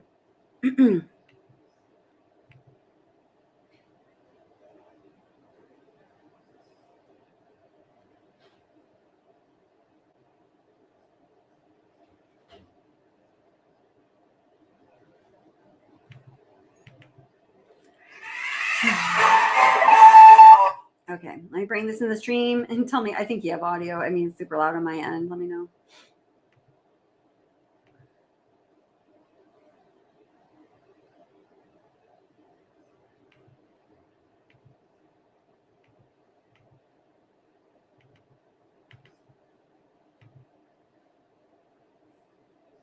So it says, Dylan stopped Bethany from calling 911. Now, this is just where I'm not even going to say my opinion because it's not, I don't feel like it's my opinion. I'm just saying it. This is where people go too far. Reel it in, people. Sensational enough. Oh my God. Dylan was in on this. Dylan stopped Bethany from calling 911 at 3 in the morning. All right. Dylan knew what was going to happen. Dylan kept Bethany in the bedroom. They listened to the whole brutal murder. The dog was never even there. Dylan hated that dog. The dog was with Showalter, and that's why that they kept calling him. The girls kept calling him because she wanted her dog, all right, before she knew she was going to be murdered. She didn't know that was going to happen to her. Now, Adam, like I said, he alerted them. Now, Showalter, his uncle, works for the Attorney General and is now working with the prosecution. I told you this was a setup, all right? Rich kids. The police are totally covering this up, totally. But you know what? The truth is coming out because you know why? Kids are talking. All the kids know what happened. And the pings don't work in Moscow. Everybody who lives there will tell you that, all right? He's being set up. Like I told you, rich kids. That's not true. The pings work very well in Moscow, actually. With affluent family. That's who gets away with it. Wow. Are we a little angry and not sure what we're going for there? Okay. Anyway. Okay. So I got my answer anyhow. Okay. So that's what I was trying to wait for. Okay. So Dylan contacted all the roommates, including Bethany. She did hear back from Bethany. Now what exactly was said between the two of them, of course, is unknown because they didn't share those messages with anybody. But one of the things that was shared between them somehow, oh, and thank you very much, Marie, I'm going to say that wrong, but thank you for being here and for such a nice comment. One of the things that was shared between them was Dylan's, I'm going to read this. I want to say very specifically. Dylan's fear and concern that something very strange was going on in the house. And, you know, that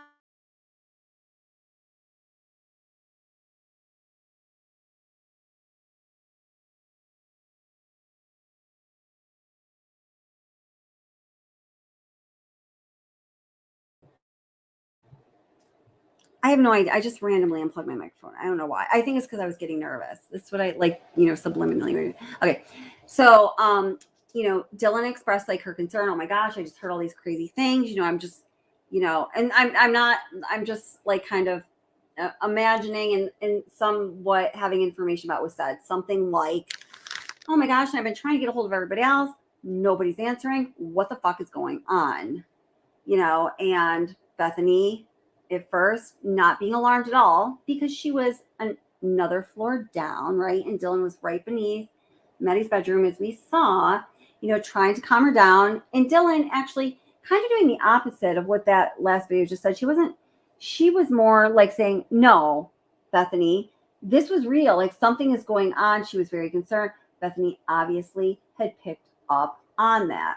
Now, what is true that I know Ashley Banfield and Brian Enton eventually said, I don't know who may have said it first, I don't know, was that Bethany never did go up to the second floor that night. What she did instead was to stay in the safer first floor area and turned on all of the lights and remind me to get back to that and turned off all of the lights, realizing that when you turn on all of the lights, you're not going to be able to see as well outside the house, and people are going to be able to see much better, of course, inside the house. Now, one half of the first floor was unoccupied. It was just being used as storage. If we look at a picture of the house, I'll show you which one that is. So she had to move kind of like through that hallway. She turned on lights. She turned off lights, right? So while she was checking out what was going on, she reported back to Dylan that she saw the same person that Dylan saw, who, as she described to investigators, was, we all know bushy eyebrows and all that, right? I don't know when to say, it's not allegedly, but I don't have like the verbatim because I'm not looking at the transcript or anything like that. But what she saw from the reports from the only people that I know who have been reliable sources of information and sober sources, not trying to sensationalize everything, what she saw was the same description as the person that Dylan saw, meaning they conversed each about the person that they saw with their own two eyes and where that person was when Dylan and Bethany saw the person respectively, right? We know a lot of the details about what Dylan saw, where and when, because that is in the PCA. And, Bethany described back to Dylan this same person wearing all black. She didn't say bushy eyebrows. I'm really not sure what the other details were, to the point that Bethany in that moment felt like, oh, well, that is weird. There was a person. Oh my God, that is kind of freaky. What time is it? Oh my gosh, it's like, 4:25 or whatever. I feel like everyone went to bed a while ago. Do you know if like Ethan and Xana were having company? I don't think so. They're either in like, like lovers, lair over there, or we also do know that they were arguing that night. Apparently it was like their first real argument. So they're figuring that they didn't have any guests over. And I'm not just making this bullshit up. This is information that has been discussed and talked about among people who know various bits of information or big bits of information. And I am relaying the details that I can. And then they concluded that, briefly, I don't think they used the word concluded, but they figured that, yeah, Kelly and Maddie didn't have any company because, we saw them and Maddie was a little tipsy and, they just knew it was up with them. Didn't think that they had company either. That is really freaking weird that there was some stranger in our house. Was he with you, Bethany? No. Was he with you, Dylan? No. I'm in a frozen shock phase. No, I'm just kidding. Sorry. I couldn't help it. So they talked themselves and one another into feeling like, okay, well, we still do feel uneasy that there was some dude that we cannot quite place in our house. And yes, it is a party house and there's lots of people, maybe they don't know in and out. The time and the ambiance, what was going on in the home and what all the individual roommates were up to, it just didn't fit. So there was that uneasiness, but I think they kind of talked each other into kind of in a comforting way, saying, okay, well, that was the same guy. And Bethany, you saw him leaving, right? Like away from the house, right? And Bethany said in however many words, yes. So what's interesting here are a few things. And there's more to this, but this is where I'm gonna talk about the interesting things, and then there's gonna be more in the video I'm gonna put out tomorrow. So now we know a couple things that we did not know before. So, and if you don't think that's a boom, then, tomato, tomato, and, boom. But I think at this point, any real, factual, solid information in the way of evidence and actual information that we can find out about what happened, especially that very night, especially with not one eyewitness, but now we know there were actually 2 eyeball witnesses comparing what they saw, having certain things match up. Guys, that plugs in a whole big ass piece, although it may have been in a short time frame, just that alone, and there is more.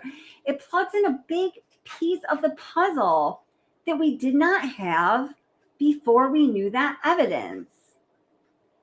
And that is when the person who left through the sliding glass door, who did, yes, leave through the sliding glass door, left through the sliding glass door, they went around the house, and I have to bring up the house to show you the diagram. Maybe this will be in the video tomorrow.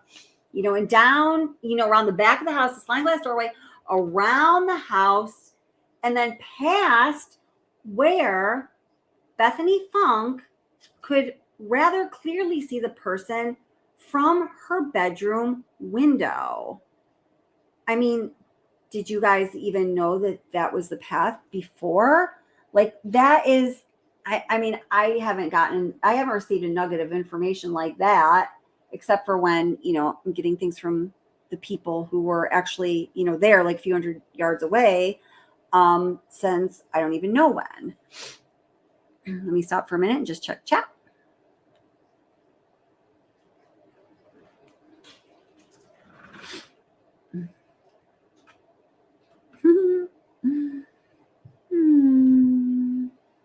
Kermit Frog, I love it.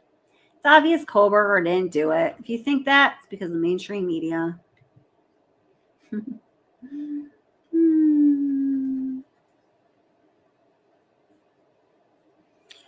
What do you think is on that 911?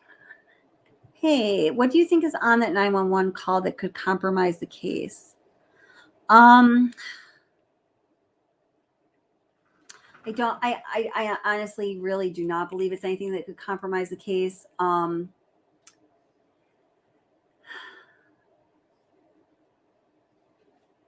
It's just a very raw 911 call, like a lot of them are when somebody has seen something like what the caller saw in this case.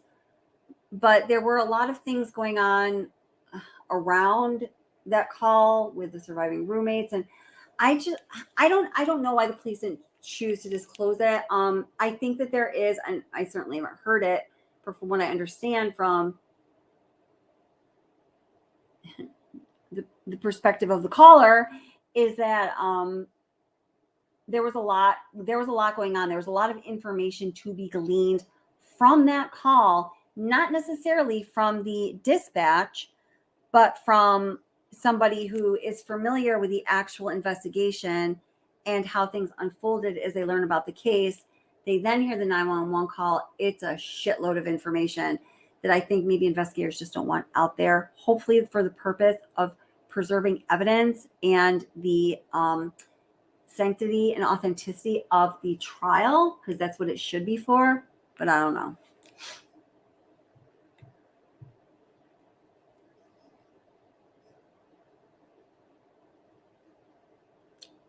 How am I 20 minutes behind again?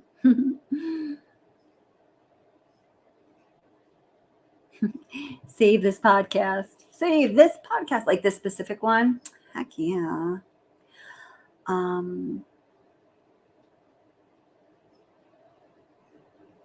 So Marie says, why would he sneak in if he saw a DoorDash? You mean, why would he, have the balls to do that if he saw that DoorDash was there? Or why didn't he just go in with DoorDash?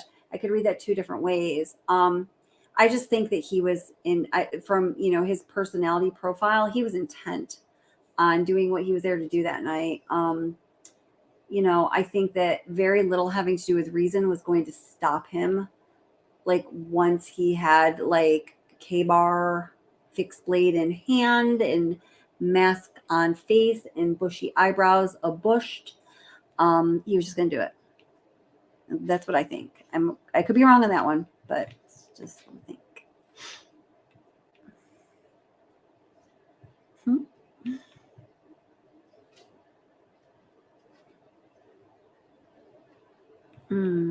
Oh, hey, Horseface.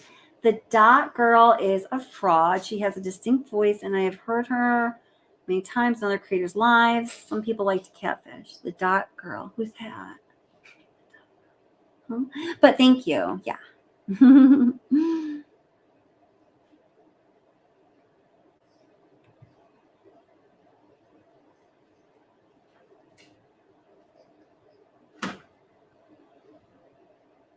I hate to be friends with the survivor's friends. I'm trying to figure that out.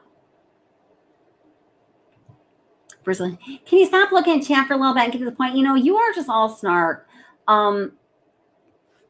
So for me in live streams, it's like a lot about interacting with the people who are here. So that's why I do both live streams and then pre-recorded, uploaded content that I put a lot of time and energy and blood, sweat, and tears into making all nice and to the point for you. So if this format does not work for you, I totally understand that. But I'm getting a little trolley sense there. And if this information isn't good enough for you, profound enough for you, that's okay. Some people like bigger, artificially flavored booms. I don't know. I'm not trying to be a jerk, but I see your comments. Like, so, let's get real. Who are you? What are you trying to say? Go ahead and say it. So what's the connection between the two? Well, the connection between the two at this point, given what we've talked about in this live stream so far, is that Bethany saw Kohberger with her own two eyes. So there is not only now one known actual eyewitness, but two. And there's a little more too, but that's the boom or boomless line. I'm stopping it for this evening because it's a lot later than I'm supposed to be up because I have to be at work at 7:30 in the morning and it's midnight. And that's what I'm doing.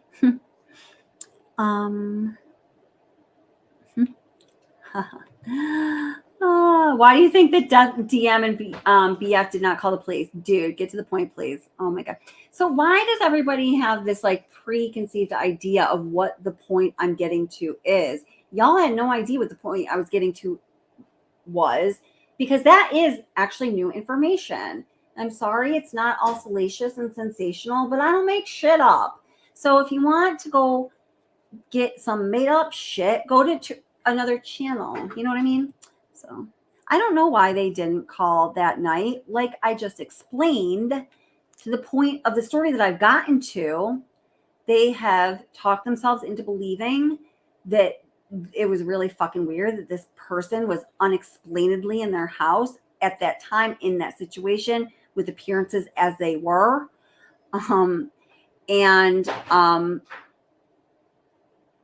They were able to talk it out. Okay, well, at least, we saw him leaving, going in the other direction. Okay, it was the same person. They exchanged a lot of information. That is significant.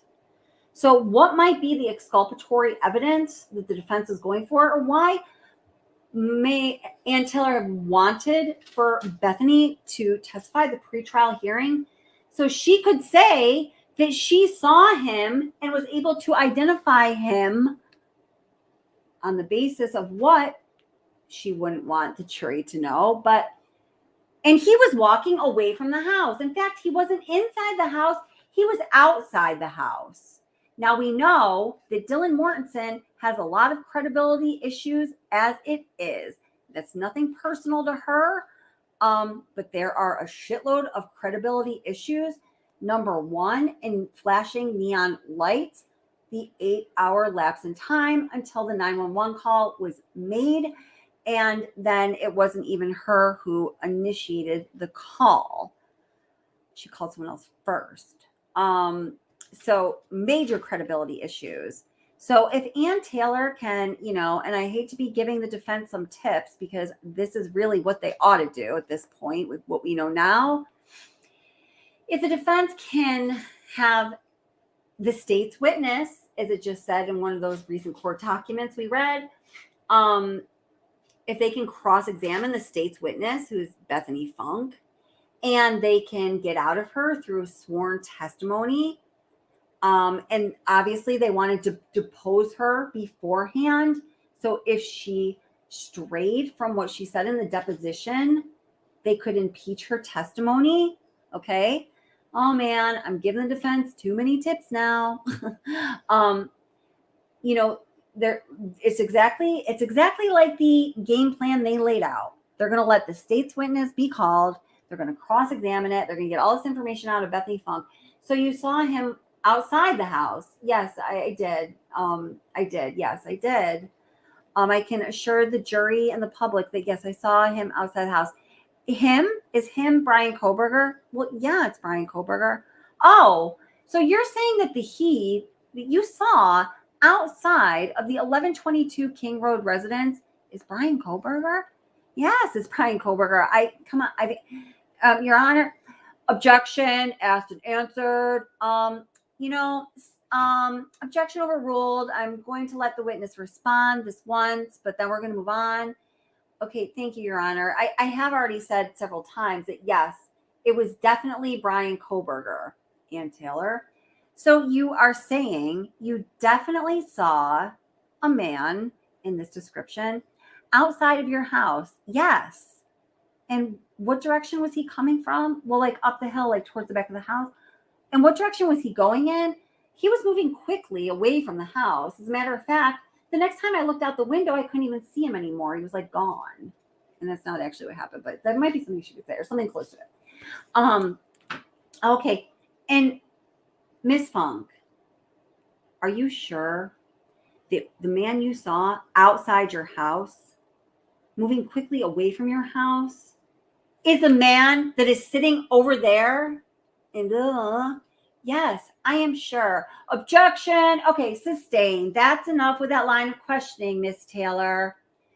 Okay, so now what they've just done is had Bethany Funke make a strong testimony, asserting several times that she unequivocally saw Bryan Kohberger not in their house, not coming into the house, not with a knife in hand, not committing a murder, not doing anything other than walking quickly away from their house, not causing any harm to anybody.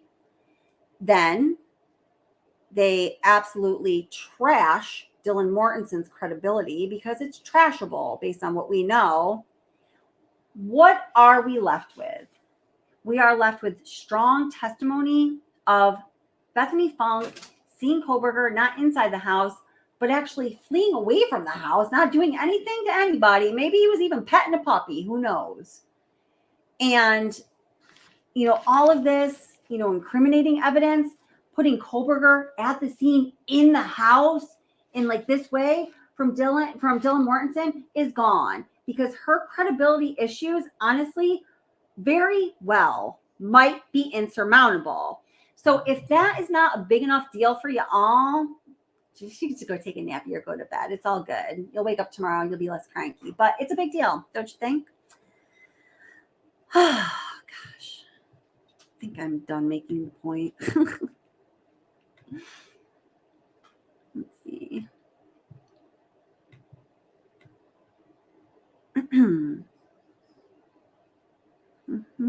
Gotta get down to current comments.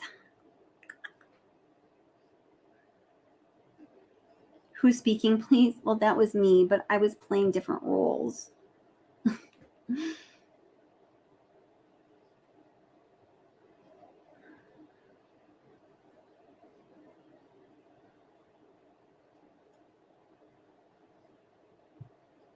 Oh, hey, so thank you so much. Jackie Bushable, thank you so much for the super sticker. I very much appreciate it. Thank you for supporting the channel and also for supporting all the revenue from live stream, or I'm sorry, from super chats, super thanks, all that stuff. Channel memberships is going towards our What's the Obsession team. That, you know, I just, with the level of depth we're going into all these cases and all these issues, I couldn't do it myself and still have a job and a family and a house and a ton of bunnies and stuff. Really no life other than what I just mentioned. Thank you very much, Jackie.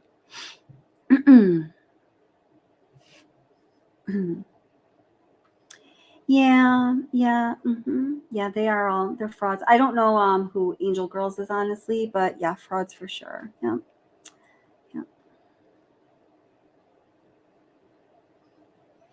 I already explained that. Sorry, I'm just getting really tired. Led with love. What? Stop making so much common sense. I know. You know, led with love, you know this. Do some people right here in this chat right now, and some people watching the replay even, they really fucking hate common sense. I'm so sorry. If you're one of those people, I'm probably annoying the shit out of you. And I'm so sorry. I'm not trying to, but we're going to keep bringing the facts and calling out those who aren't in like the most professional way possible, which I think I have been doing considering.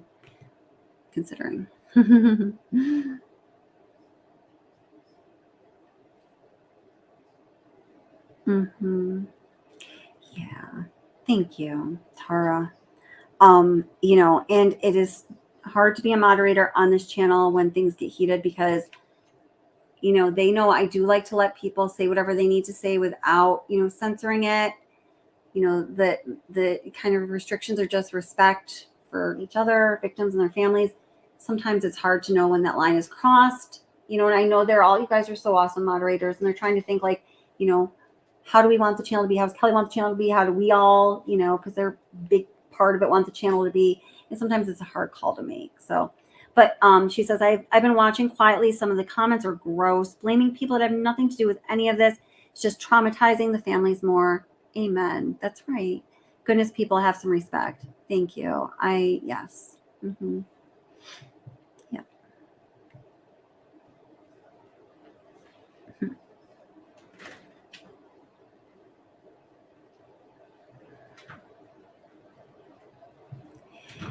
Yeah, Vegemite. I mean, it seemed like there was like a little more tension than usual. And I mean, I don't know if that has anything to do with anything, but I think you're right on that. Based from the accounts of, you know, people that even were hanging out with them all night. That sounds pretty consistent.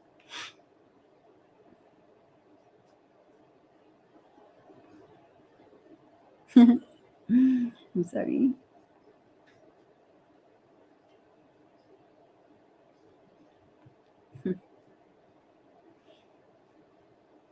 Oh.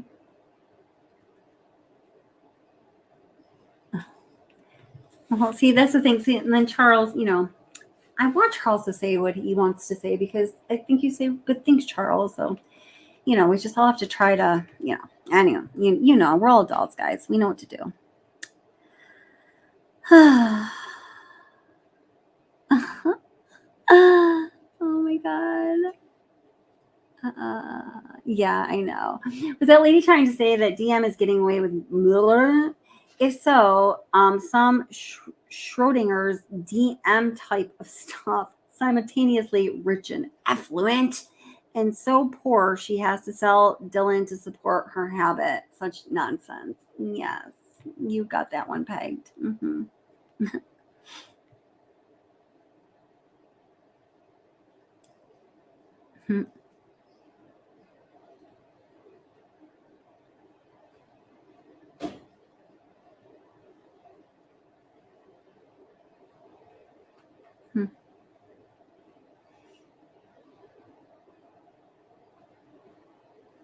Sorry, I'm just reading some of the comments here.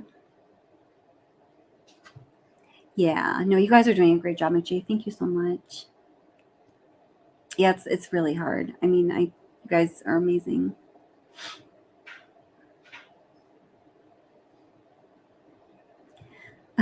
Andy Dunn, no, we do not at all. Actually, that's part of the problem they're talking about for some people. Do you guys just delete people that think DM and Bethany are part of the plot? Absolutely not. In fact, I know some of the moderators don't always love this. Sorry, Nick Jane. You know, the channel, it's always been this way. I will rarely delete a comment on a video, you know, chat because it's live. You know, if people are being freaking nasty and vile to each other, you know, gotta do something about that, but absolutely not. In every case that is covered on this channel, you will see probably the most vast range of opinions and statements is you will on True Crime Channel, because a lot of channels do tailor the comments to support, you know, like what they're presenting, and like there is nothing wrong with that, but it's just not what I want on this channel, because it's just not it's just not what I want. I want the conversation, the discussion to happen in like just in a normal, natural way. I'm not trying to affect anything or weigh anything or manipulate or get, like, there's just like none of that. It's just like, I'm just a very simple person, very simple channel. I don't know. Mm-hmm. Angel D. Yeah, there was nothing about, I did ask that. Yeah, nobody knew anything about Naked. I don't know where that came from, honestly.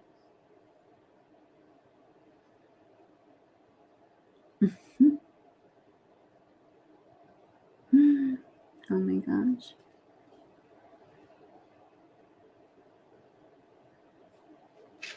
It is on the front of the house. Okay, yeah. Well, here, let me just pull up a picture of the house. I'm going to have to go because I'm getting tired. I got to work in the morning. I'm really tired, actually. Thank you guys so much for being here. I very much appreciate it.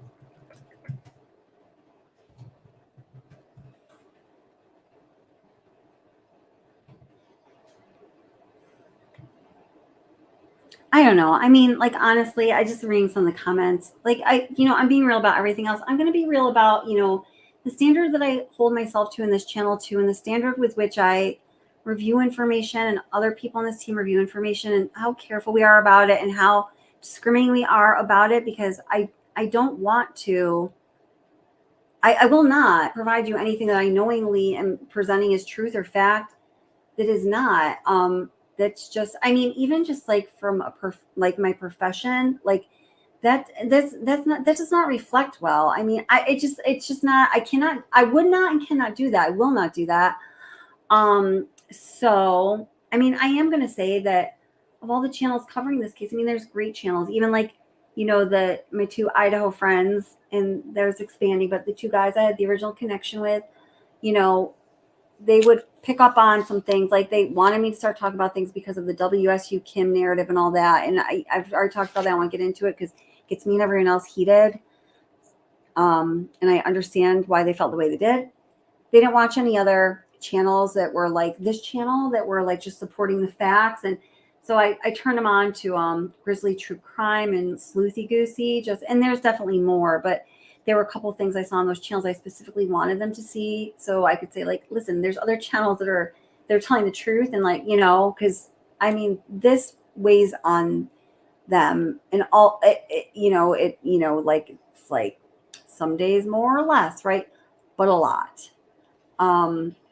So it's important that they know that there is support for them, and there is support for the truth, and there is support for the honor of the victims and justice and peace for the families. So anyway, I think this is one of the only channels recently that has actually been bringing the true crime community actual, true, factual, relevant, not just random videos on it, like material evidence that you are going to see presented in the trial. And I'm not trying, and I don't even normally make statements like that because I don't want to sound, I'm proud of that because that's what I aim to do. And I work really fucking hard to do it. And I feel like it's being done. And if it's not boomy enough for you, I'll send you a list of channel suggestions because I mean, we got a good community here. I'm overwhelmed. I don't need any more viewers. I'm just kidding. I appreciate all of you, but seriously, I'm not begging anyone to watch the channel. I'm so grateful that you are, but I'm not begging. No. All right. Let me get the picture here. Okay.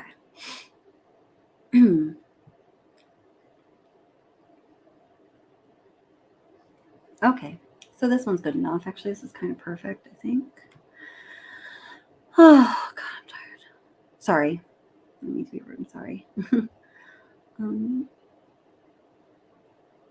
That wasn't a complaint that I'm like still here. It was just couldn't help it. Okay. All right, here we go.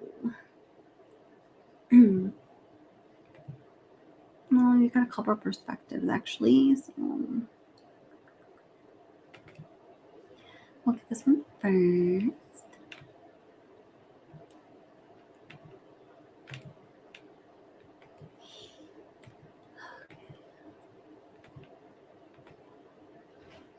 It's not as big as I'd like it to be, but you know, can't have perfection or even close.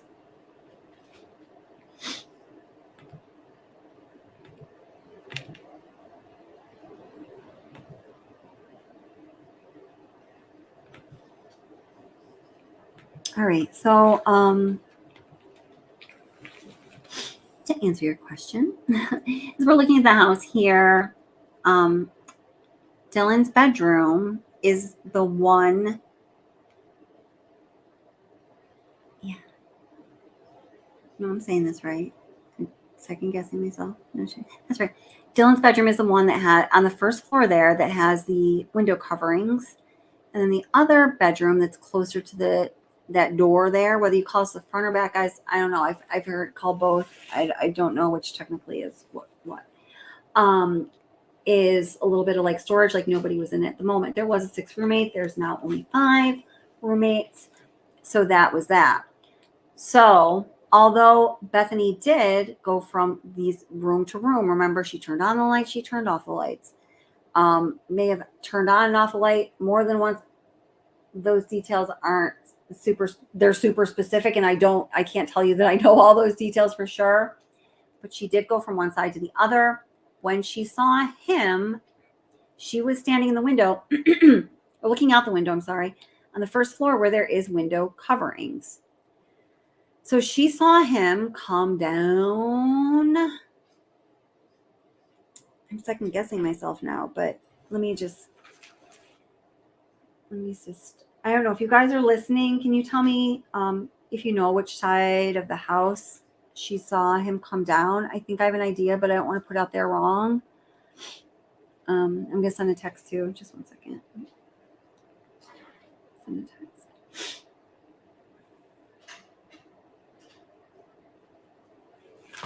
I'm not going to say anything more right now because if I put out one little morsel of wrong information, it's going to go. I'll get verification on which side he came down. I'm pretty sure I know. But yeah, so she saw him from there, and then she saw him go in a certain direction. And again, there's going to be a video that's going to come out probably later in the day tomorrow that's going to explain more on that.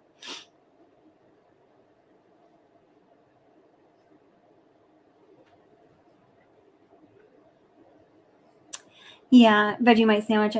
Roommate was still alive, but barely conscious. Are you saying one of the victims was? I don't know if that's true or not, but it's hard for me to put stuff out there like that because you don't know who's watching. You know what I'm saying? I'm not trying to be rude, but should have called 911 earlier. And why didn't the ambulance go rushing to the scene as soon as the phone call happened? No, I mean, don't we wish that happened? You know, could anyone have been saved? I don't know. I mean, like medical people that I've heard from or talked to about, which is few, felt like there was a slim chance. Given a number of factors, but yeah, I mean, it still is. I'm not saying I'm like all cool with it, you know, but I understand how if they were alarmed and they were tired and they were a little drunk and it was already a weird night anyway, right? They could just talked to each other, comforted each other into believing that they saw the same person. He was there. We're not fucking cool with that. We'll deal with that tomorrow. We saw him leaving. Haven't seen him since. Okay, fine. Well, the other roommates weren't answering, but, maybe they're, in Xana's love layer doing whatever lovers do. And, Kelly and Maddie, well, they were a little tipsy, so they're probably just passed out. I can see how that would happen, Yeah.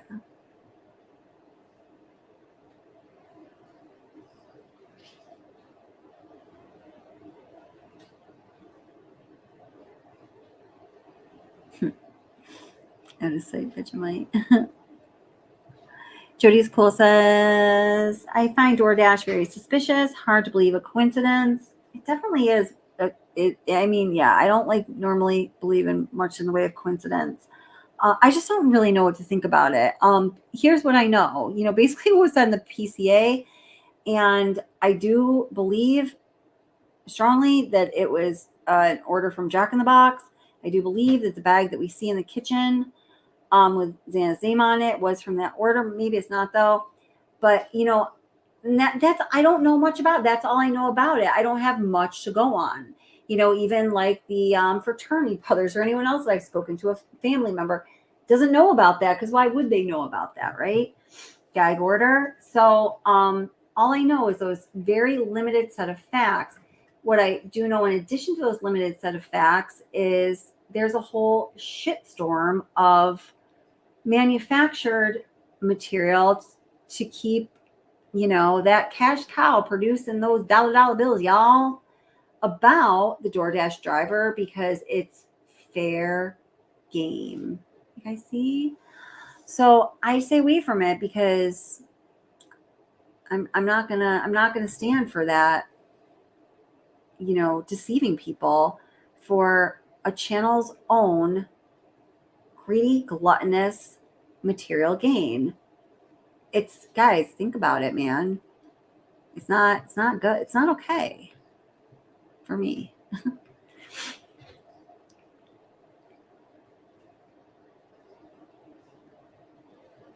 Yeah, Mary says if there was a cleanup, there would have been evidence, and DM and Bethany would have been locked up by now. Now, listen, guys, don't think that, I don't intellectually understand that if I wanted to take my channel, and I could totally do it.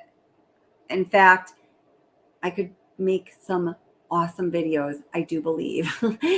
If I want to take my channel in the direction of corruption written all over this one, there's fake proof that the Idaho State Police were, my channel would be a lot more successful than it is right now. That's just true. When you watch the trends of anything, I just know that to be true with true crime. But again, I'm not going to do that. So what we're left with are the facts, which I think are super interesting. And I mean, I'm at the edge of my seat, but if you're used to the, sensational, salacious, made up cash cow shit, if that's been normalized for you is true crime content, then I can definitely see how my channel will be really boring. But I have nothing more to say about that.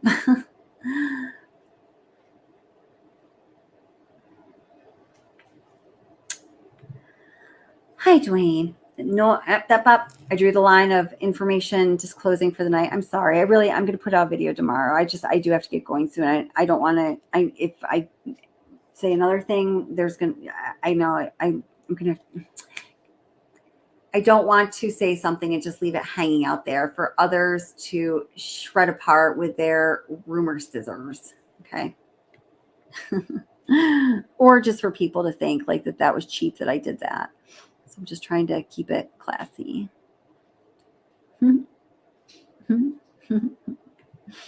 It says, yeah, Bethany calmed her down. Yeah.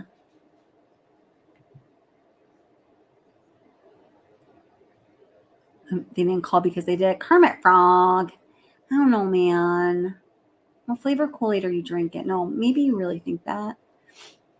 Why, Kermit Frog, why do you think that? Can you just give me some of the key points that make you believe that?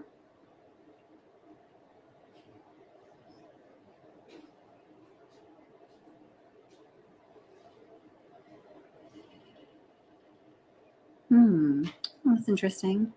So, hi, Jennifer. Jennifer, Clan Mythology admin says, we know that the witnesses had been partying and drinking the night of the incident. True. Drinking for sure.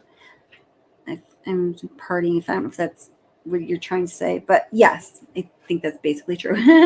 When people drink, their perceptions are altered dramatically. They're definitely altered, oftentimes dramatically, yes. The same details could be spoken, shared memory. I mean, that is definitely a psychological behavioral output phenomenon, and absolutely, yes, possible. She can't exonerate him. It's a fishing expedition. Yes, Horseface. I think so. But Randy says both of them will be destroyed under cross-examination. By who? The defense? Well, yes, the defense. Well, I think Dylan will be destroyed, and I think the defense will do with them what the defense wants to do with them, because I don't for a moment think that Ann Taylor is inept or as clueless as some people think she is in some instances. But I mean, who can be awesome at everything? I don't know. Anyway, the defense will do with the witnesses under cross-examination what they want to do with witnesses under cross-examination. You have a lot of liberty with cross-examination. And I think what the defense will want to do with Dylan is to take her down. And what they'll want to do with Bethany is, you're going to have to go back and listen to my little role play. I didn't get enough applause for my role play. Just kidding.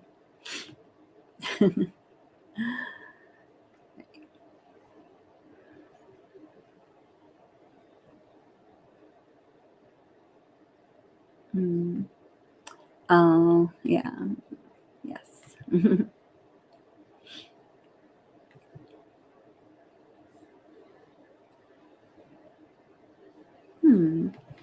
That's interesting. So Jeannie says that Jody is cool, and I'd be interested to hear what you think of this, Jody. Hey, Karen. Aw. No, thank you, Karen. Says someone on here earlier mentioned that maybe the DD driver is a witness, and that's why they haven't talked to the press. Could be, right? What do you think about that? That's interesting. Yeah, I hadn't really thought about that. Thank you so much, Karen. I love when you're here.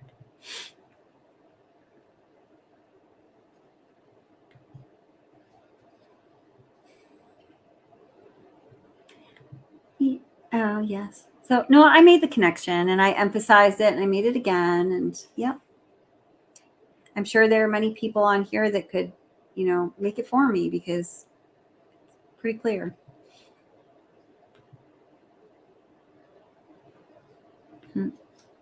Yeah.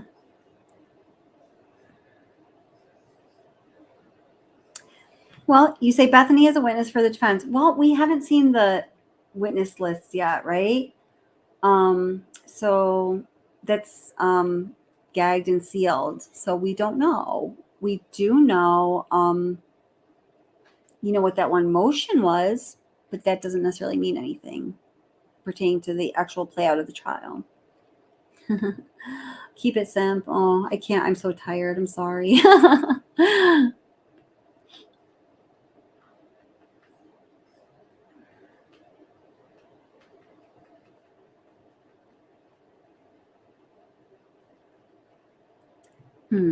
Hey there, how you doing? Evidence of Kohberger purchasing K-Bar online.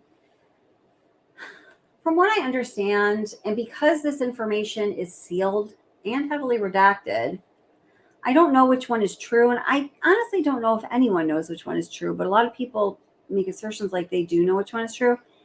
But from the credible, seemingly reliable information, it seems like there's 2 online sources from which he did or could have purchased that item. but I don't know any more details about that.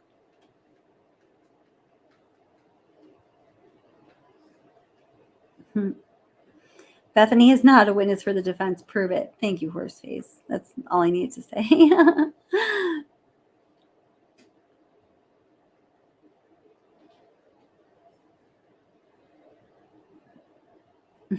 Plenty of nook. That's funny. Oh, keep it some thank you.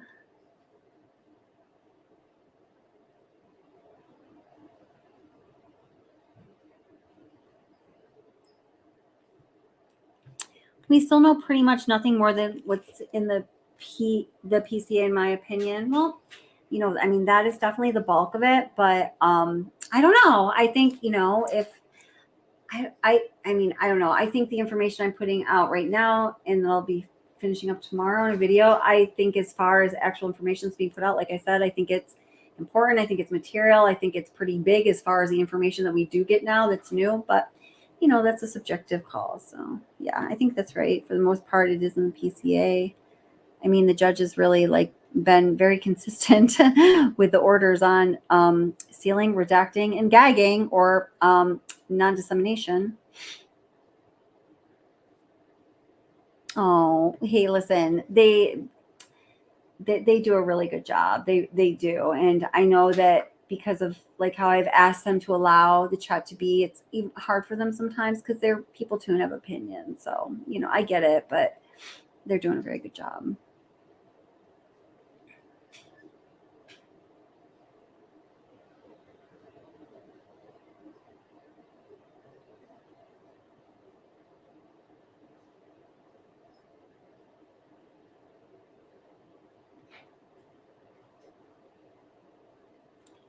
Yes, exactly. Thank you, Swan.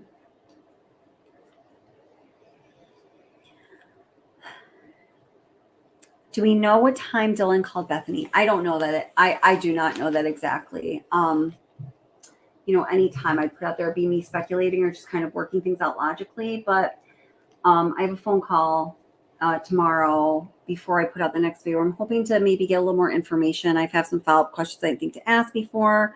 I've actually just gotten a couple texts tonight that'll be helpful. So I will definitely ask that. I don't know if anyone would know that, but we'll find out.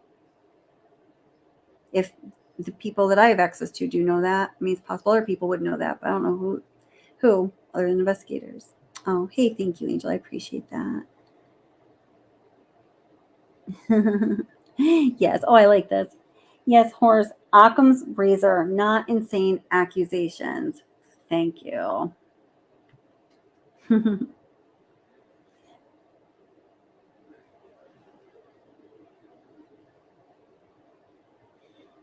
Oh. Hi, Keith. How are you doing? The FBI went through the car. They don't miss anything. They also look for chemicals used to remove blood and DNA. They said it was clean. So, do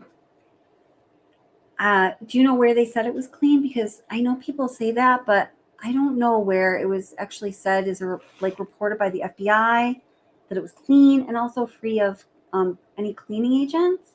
But like, I'm asking this like sincerely because I certainly can't take in all the information that's out there about this case because I'm not a computer. If you do know of that, please let me know because I would like to look into it. But I'm not sure if they actually did report that out, but maybe.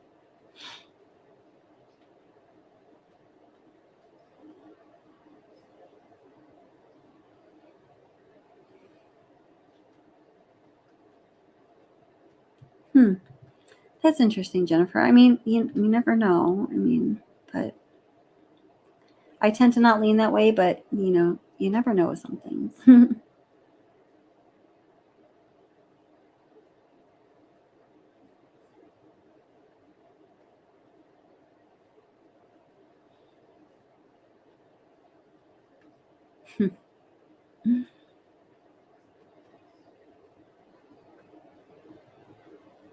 Oh, hey, Rosie. Thank you so much. Oh, thank you, Lee. You guys are the best. Thank you so much. Appreciate it.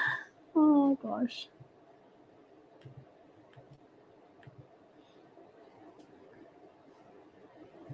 Oh, thanks, Joey's cool. Oh, yes, please do hit the like before you leave.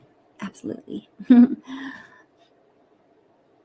and consider becoming a member. Again, all of the membership revenue, super chats, all that go to our team members who have, you know, proven themselves to be super awesome at doing super awesome things, and, you know, just want to be involved in the channel to a greater degree where they should absolutely be compensated. And I would have to be a computer to be doing this all by myself as we move forward. I kind of am sometimes now.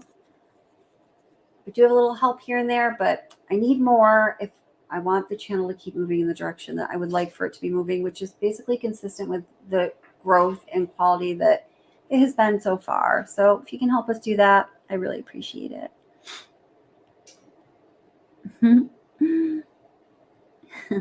would love say. Let's see.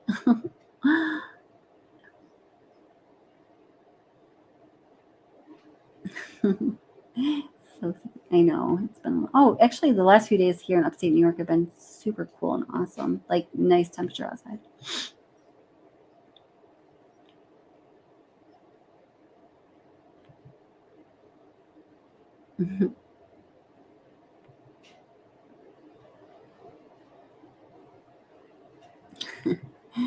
Yeah, squeaky will. I mean, that is a good point. And mental illness is real. And you know what?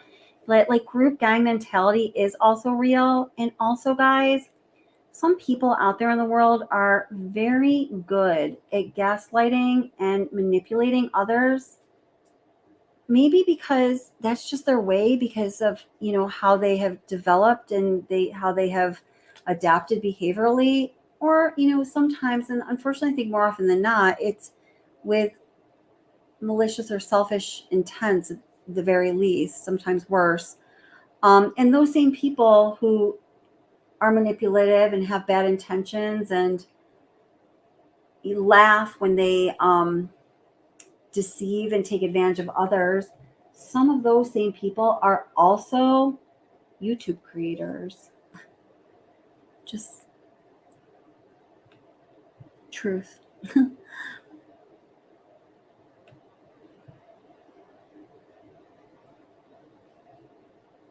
Kathy L, doesn't a room face the back parking lot? Well, it is where I'm showing on the screen right now. So yeah, whatever people have been calling it the front and the back. Yes, that's correct.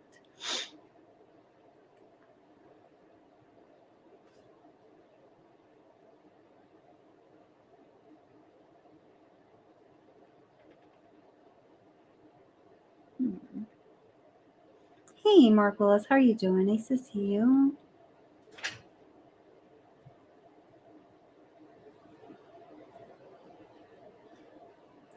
Well, Jennifer, I hear you, but I think there is more evidence than just the sheath. The circumstantial evidence is pretty significant. Hi, Jackie K. Nice to see you. Hey, Lisa Cook.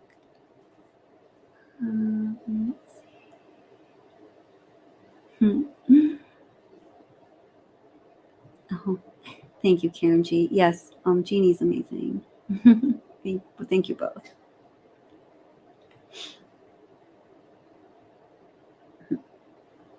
Yeah, no, thank you guys for asking the source. And I think that's fair. And people certainly ask me for a source when I say something, and I provide it. And if I can't provide it, I try not to say it, or I make it clear that I don't have a source. Then I wouldn't say it. Then it would be my own thought. So thank you for asking for sources, whatever your opinion is. And I appreciate when people provide them.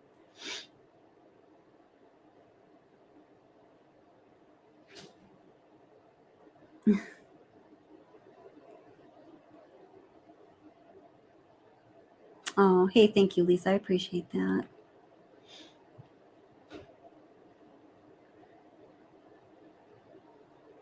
Oh, chatbot didn't like your comment. Yeah. Hey, guys, sometimes, yeah, if your comments get like erased, or sometimes it is the chatbots. It's not just our mod. So please remember that too. Hey, Justice A through Z. I've been thinking about you. It's great to see you, sweetie. How are you?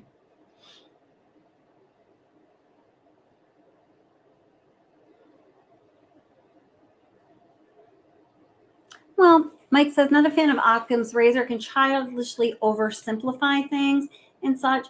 I hear you, but I don't think it's the theory of Occam's razor itself. I think it is the application that is by human beings, when applied to certain things, that feels that way. Just my opinion, though. I know what you mean, though. I know, Lisa. Oh, the Watts anniversary is very soon, 5-year anniversary, and I actually have 2 very big videos coming out for the anniversary. They should be coming out soon.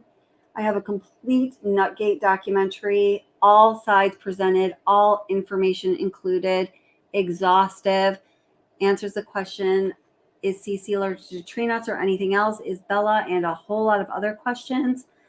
Please do watch it. Recently, my Watts videos have been, what are they, like shadow banned? Can't comment on them. Sometimes they're just straight up blocked. And that's a little bit hard for me because I mean, that Nutgate video, and also there's a full-length documentary too that's coming out for a 5-year anniversary. I've literally been working on them for over a year. So when YouTube goes and does that, pisses me off, YouTube. No, I mean, it's really, it's hard. I mean, it's hard. And that's why sometimes, it's like, it's hard for me to keep the channel going as it is because there's a lot that I can't control. And, I love this channel. I love you guys. And I thank you so much for your support, but it is a lot. It's a lot of hours put in. So it's hard when YouTube doesn't work with you.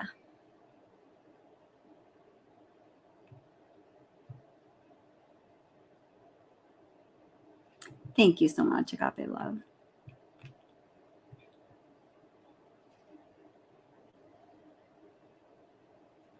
Yes, that's correct. Lights downstairs, yes. On and off.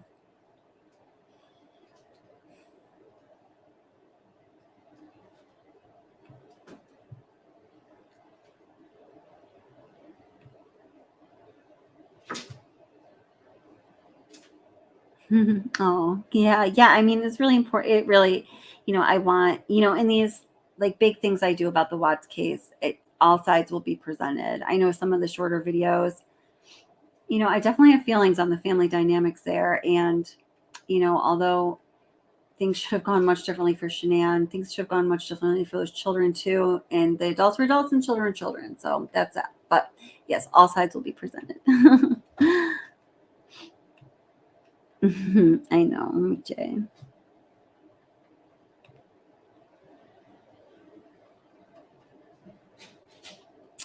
Okay, my friends, I got to current time in chat, and wow, this has been much longer than anticipated, so I do have to go. But thank you guys so much for being here. Thank you, subscribers, members. If you're not a member, consider being a member and support the What's the Obsession team.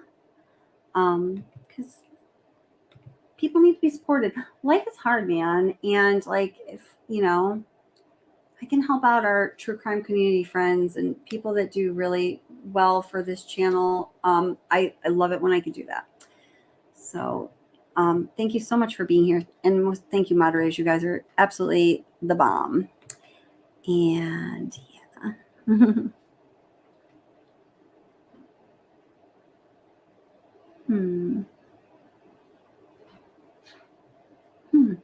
Oh, where'd you hear Agape Love? And obviously I'm asking this in all seriousness because, do you remember where you heard that? Because I would like to look into that because I don't know if I was aware of that. All I think I heard in that regard kind of was Ashley Banfield just saying, she was saying Dylan yelled up the stairs, but thank you. Thank you very much. I really appreciate you guys. You're amazing.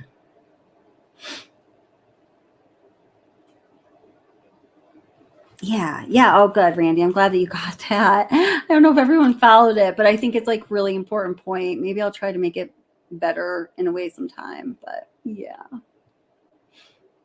Just to say through Z, great to see you. Yeah. Jeannie says, really nice seeing so many people here. Whoops. I love that. Please consider coming back again. Yes, I asked for the same. And please hit like on the way out. That would just be absolutely amazing. And with that, man, I got to go. I'm going to be tired tomorrow. But I'm so glad you guys were here and that I'm able to offer some source of actual, real, honest, true going to be presented in a trial, information for you guys that isn't harming anyone, rather than scrambling to make crap up because you're my cash cow. Milk. Yeah, no, seriously though. And if it's not exciting enough, I suggest going skydiving, which I would never do, by the way. Never. This is Kelly from Watch the Wait. So everybody, seriously, as Rosie says, be your best self and lock all your windows and doors. Do you say windows, Rosie? And please be safe and take care of yourself because you deserve it, because life is really fucking hard. Take care of yourself, please. This is Kelly from Watch the Obsession. Thanks for taking time to watch this video. There are more answers than you know. I'd like to take a moment to thank all of the channel members. I appreciate you guys so much. If you'd like to become a channel member, the link is below. And to everyone in the live chat tonight or watching the replay, thank you so much for your support.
Each had multiple stab wounds.